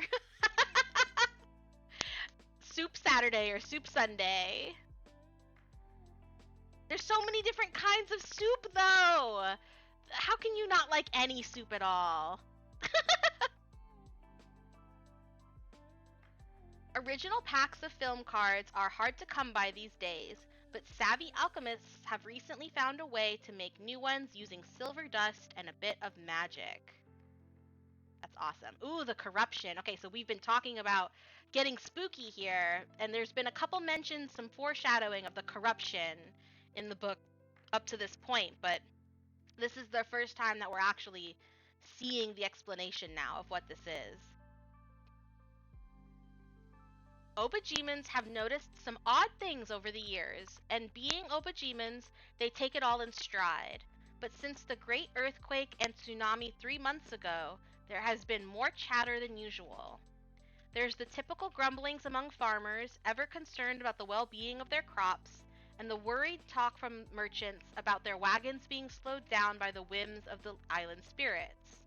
But there's more serious talk that has been drifting in from the far side of Obojima, the eastern side, where rumors and strange tales of a growing corruption are beginning to spread across the island and get whispered by patrons in taverns and by travelers who cross paths on trails. The odd and mysterious are nothing new to Obojimans, so hearing about a weird patch of magic grass that hampers travel across the Gale Fields, or an upwelling of bubbling pools of random goo that suddenly appears in the farming village, are something that Obojimans have dealt with on several occasions. Obojima is, after all, a land where spirits and magic are intertwined with daily life. But there's a sense of worry about this particular anomaly. Perhaps it was because the corruption was heralded first by an earthquake that shook the entire island, and then was followed by a tidal wave that caused the villagers on the eastern shores to run for the high ground. These events and the ensuing encroachment of this supernatural corruption has the residents of the eastern side of the island quite alarmed. For those who have seen the corruption zones with their own eyes, it is their testimony alone that is helping to spread the news westward. But Obojimans are not wanderers by nature, so news is traveling slowly. The Eastern Witch Covens are reacting to its presence with a mixture of arcane fascination, metaphysical concern, and of course, devious witchery. And many of them are spending their time sampling the corruption and exploring its magical implications and arcane efficacy in their potions and brews. Yes, devious witchery, you say?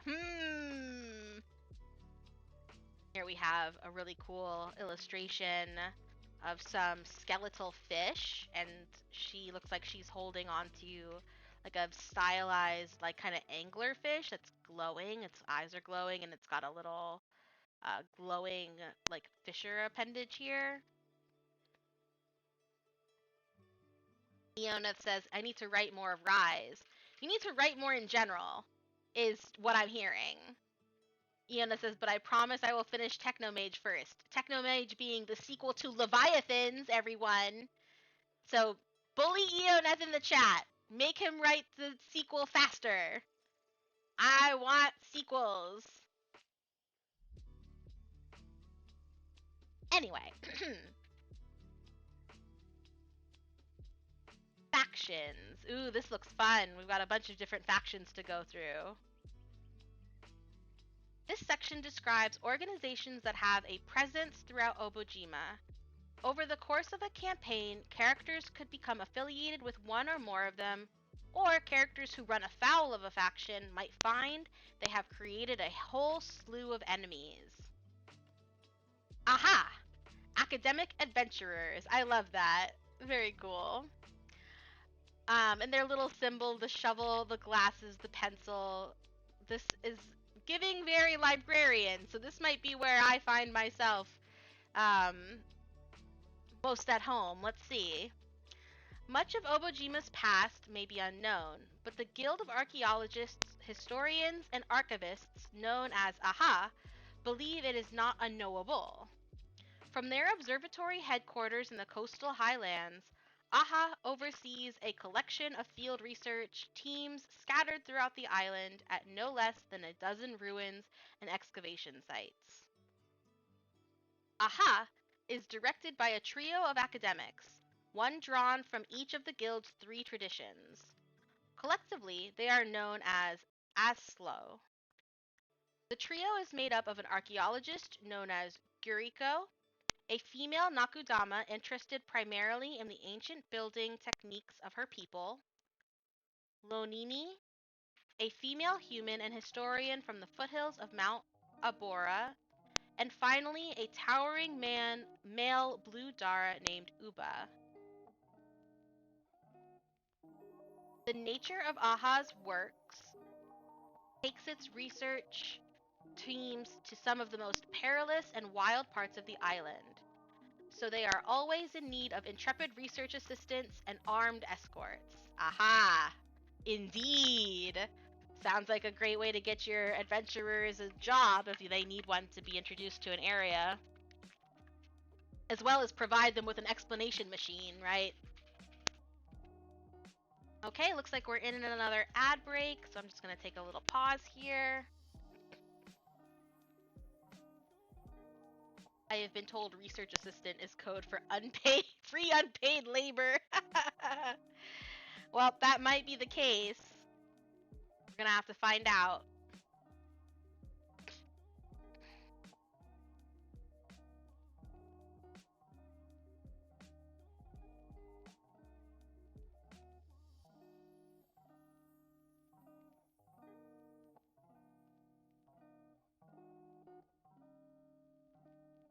I love all these little icons too. They're complex, but not too complex. Like you could kind of draw them on your character sheet if you wanted to.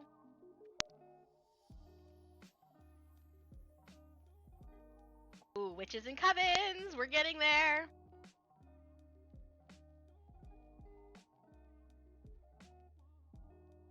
Right, ad break's gonna end in about a minute. Hang tight. Get right back to it with the Courier Brigade. Knights of the Postal Service? That's so cute! Ah, I love this book so far. I'm really enjoying it.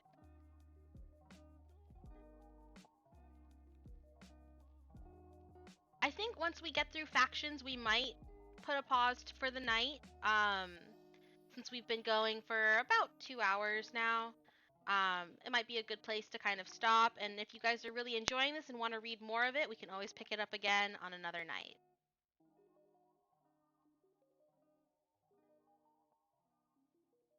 Another 30 seconds or so. Thank you for your patience. Track the music back to the beginning.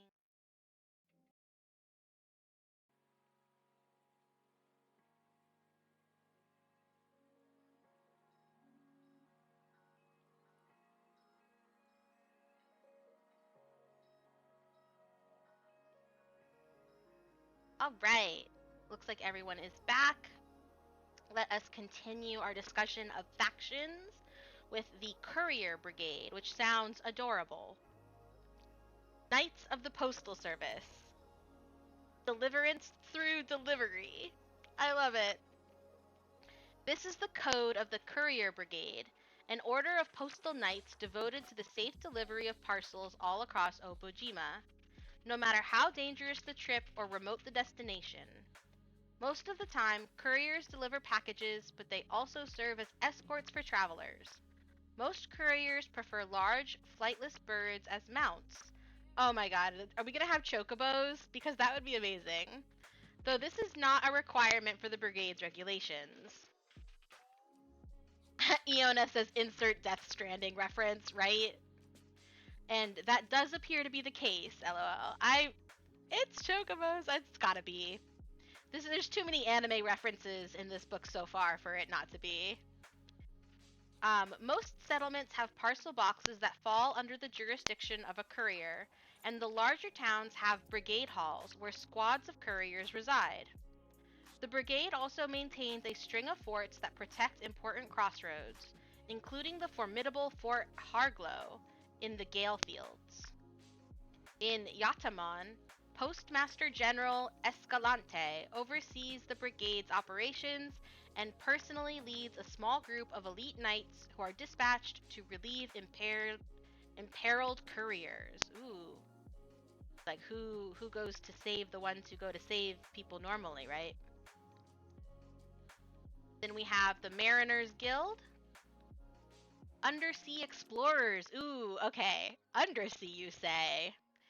30 years ago, enthusiasts of the world beneath the waves formed the Mariners Guild to support submarine exploration.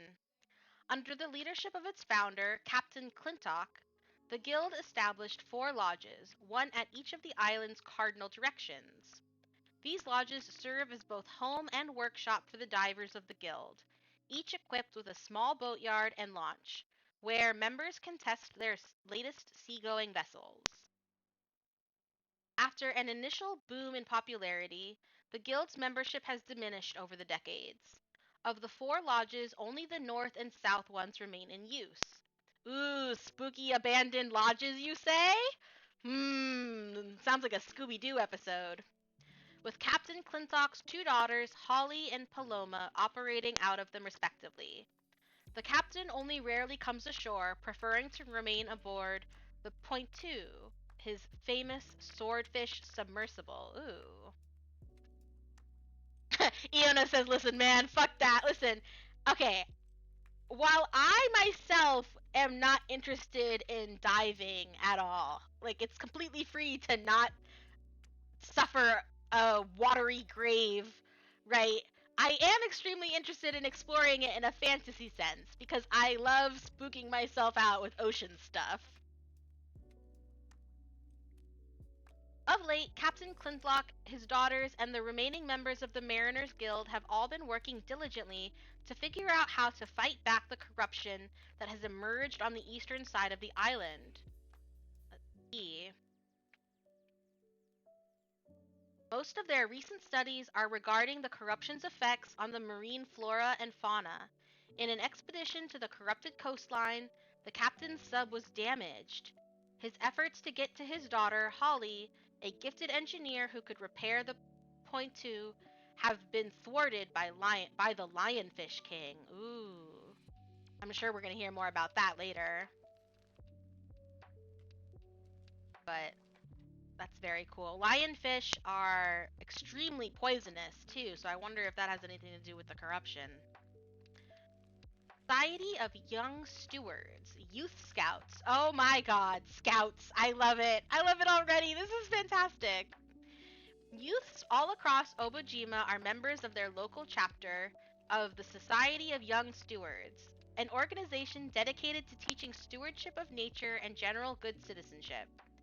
Young stewards earn special badges that mark particular achievements or masteries, such as whittling, making campfires, or demonstrating the best way to calm an angry hill dragon.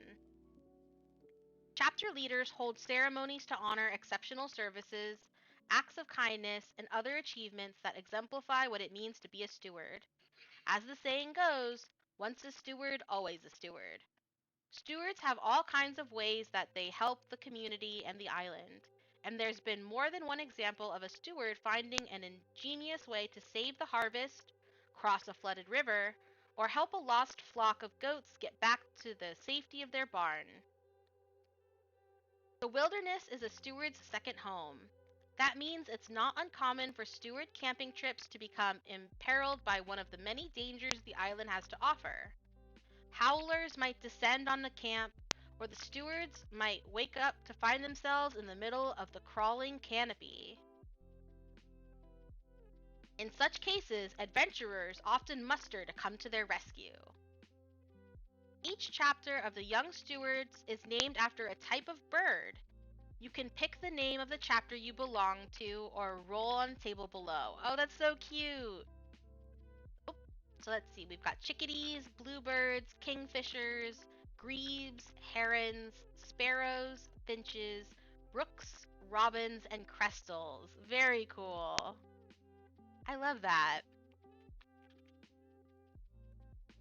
Sword schools. Okay, so there's multiple. Rival Masters of the Blade. Ooh, this is gonna be fun. I'm very interested in this because it's our first real martial class that we've seen. All the rest of them have been very kind of generalist, but these seem to be the first kind of focused on combat. Obojima boasts a proud tradition of swordplay, several actually. Each sword tradition has 2 masters of equal rank who oversee a school and take on worthy pupils to share the secrets of their craft. Students who train at a sword school earn the opportunity to train alongside and eventually test their skills against one of the masters in a duel. These tests are most commonly first to touch, where the combatants use blunted blades to see who can land a blow first. The reward for scoring a touch against a master is something truly special: the opportunity to learn that school's signature master technique. It's giving cultivators, it's giving, secret kung fu. I love it. The schools are named after the founding masters. Here is a list of the current schools and their locations.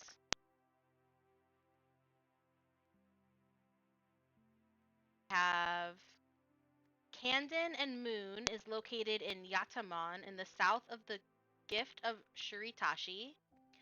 Loam and Salt is located on the northern slope of Mount Arbora, close to the summit. Telu and Scale is located in the Gift of Shuritashi's northern coast. Toroff and Boulder is located in the middle of a waterlogged plain in the Blackwater wetlands. Ooh, sounds really interesting. Becoming a pupil. There are 2 common ways to gain admittance to one of the sword schools. The first is by invitation. Sword masters are always on the lookout for prospective pupils, so folks who have earned a reputation as a sword talent through their exploits are likely to garner attention from one or more of the schools. It's not uncommon for a talented candidate to be given multiple invites to attend 2 or more of the schools. Alternatively, a warrior can earn their way into a school by proving their skill and challenging a designated champion to a non-lethal duel. At the champion's discretion, they will gift a challenger with a signet, which can then be presented to any master that recognizes the champion at their school. Training. Students train at a school for as long as they like. Some stay for a season, while others have become permanent fixtures and masters in their own right. During their training, they'll live alongside other pupils and work to maintain the school. Students who wish to train for longer periods can even be assigned quests and simple tasks, which they oversee and complete as representatives of the school.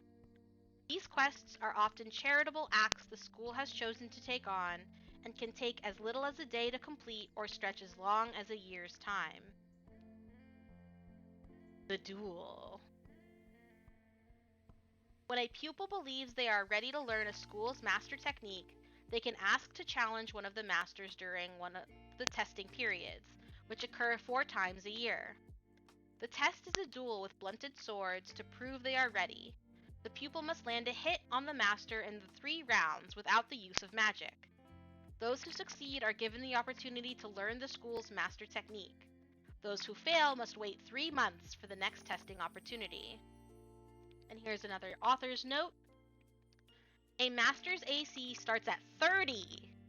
Okay, so this is not going to be your level 1 adventurers type challenge. This is actually going to be something they have to work towards. For each week or month, your choice, the pupil has trained at that school, the master's AC drops by 1. Oh, I see. For example, if a pupil has studied at the school for 5 weeks, the master's AC drops from 30 to 25 for the purposes of the duel. Interesting. I don't know if I would do it that way. I think I would make my characters actually level up and tell me that they are working towards this before I drop the AC of the master, right? Because you want to maintain that mystique that the masters have.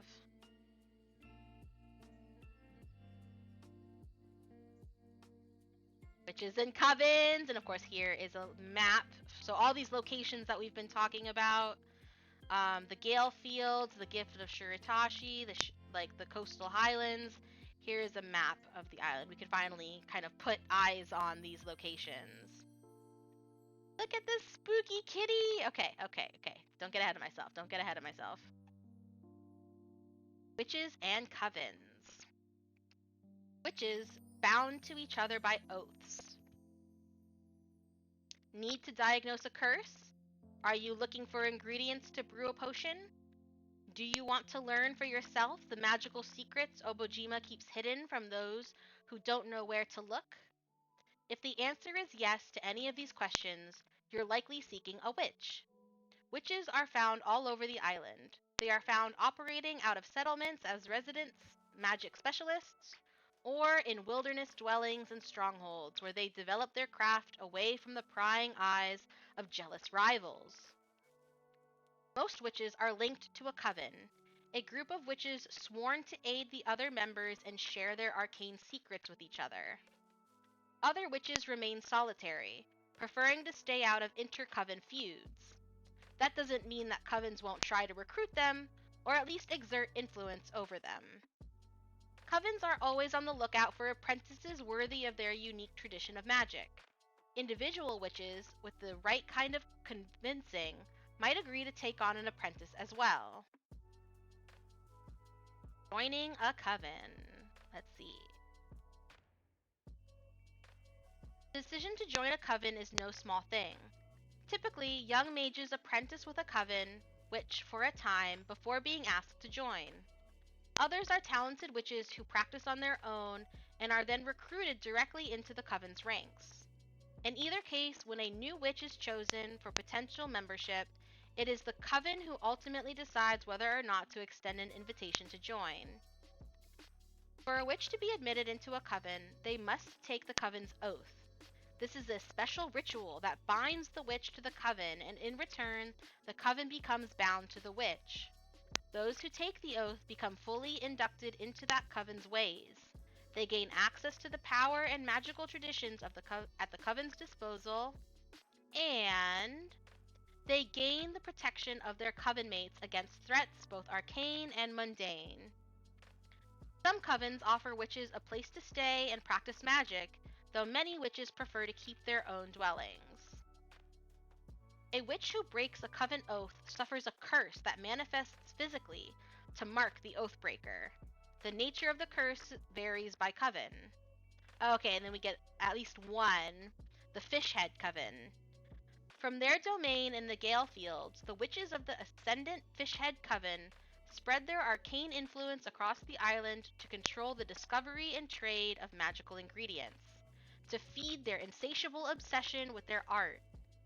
Dozens of witches on the island are affiliated with the Fishhead Coven, answering to the whims of the coven's ruling council of 3 and 30, an arrangement that smaller covens envy or bemoan. Other covens. Though the Fishhead Coven wields the most influence, there's still enough room on Obojima for a handful of other covens, with their lairs of their own. Inter-coven hostilities are usually kept to a sportsman-like rivalry, but feuds bubble up from time to time, and some even result in duels. Yes! Witch duels! I love it! Other notable covens include Cloud Cap Coven at the base of Mount Arbora, Patchwork Robe Coven in the Land of Hot Water, the Tall Hats, who wander in their caravan primarily in the gift of Shiratashi, Crowsworn in the backwater wetlands, and League of the Gilded Gourd in the coastal highlands. I love all of the names of these. They're so cool. Alright, it looks like we're in another ad break, so we are going to take a little break from reading. Down, we'll take a look at this map again. It's really cool. Land of Hot Waters. I bet it's like hot springs. Let me see if I can zoom in a little bit more without losing too much of the image. Yeah.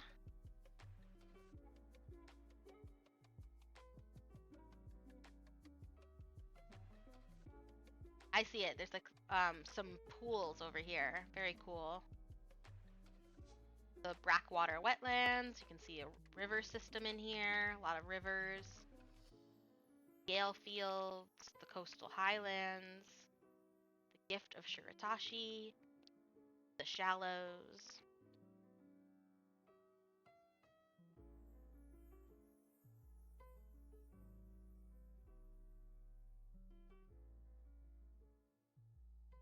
Next up is the region. I think what I'm going to do now is at we're at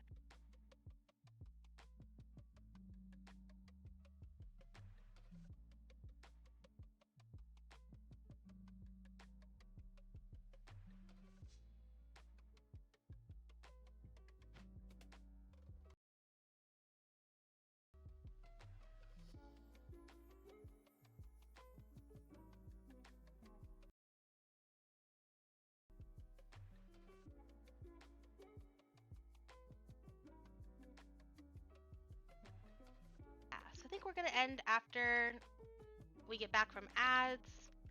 Just say goodbye to everybody and take us over to the ending screen. Not really in the mood to raid tonight, so we're gonna save that for another night.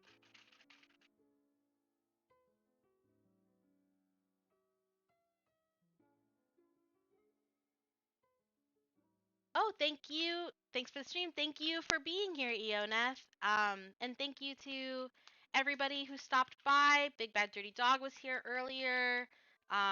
We had a special new guest who followed. That was really exciting. Beck Muffin was here, of course, modding. That was awesome. Thank you so much for being here. Um, and I'm really looking forward to reading more of this book, doing more kind of D&D themed content. And oh, you're welcome, Key. Thank you for coming. Thank you for being here. I'm so glad you stopped by. I know that D&D isn't really your thing, but I appreciate you being here anyway. Um, but yeah, we'll definitely revisit this. I plan on incorporating some of this into some of my setting and my own campaigns. So if you are going to stick around for some of our live play nights, once I get my other monitors back, you can definitely look forward to some of this being incorporated into that. Or if you want me to help you make a character in the setting of Obojima, that is also totally an option. You just have to get into my Discord and message me there. The link is in my About section. All right, everyone. Thank you again for stopping by, and I will catch you next time.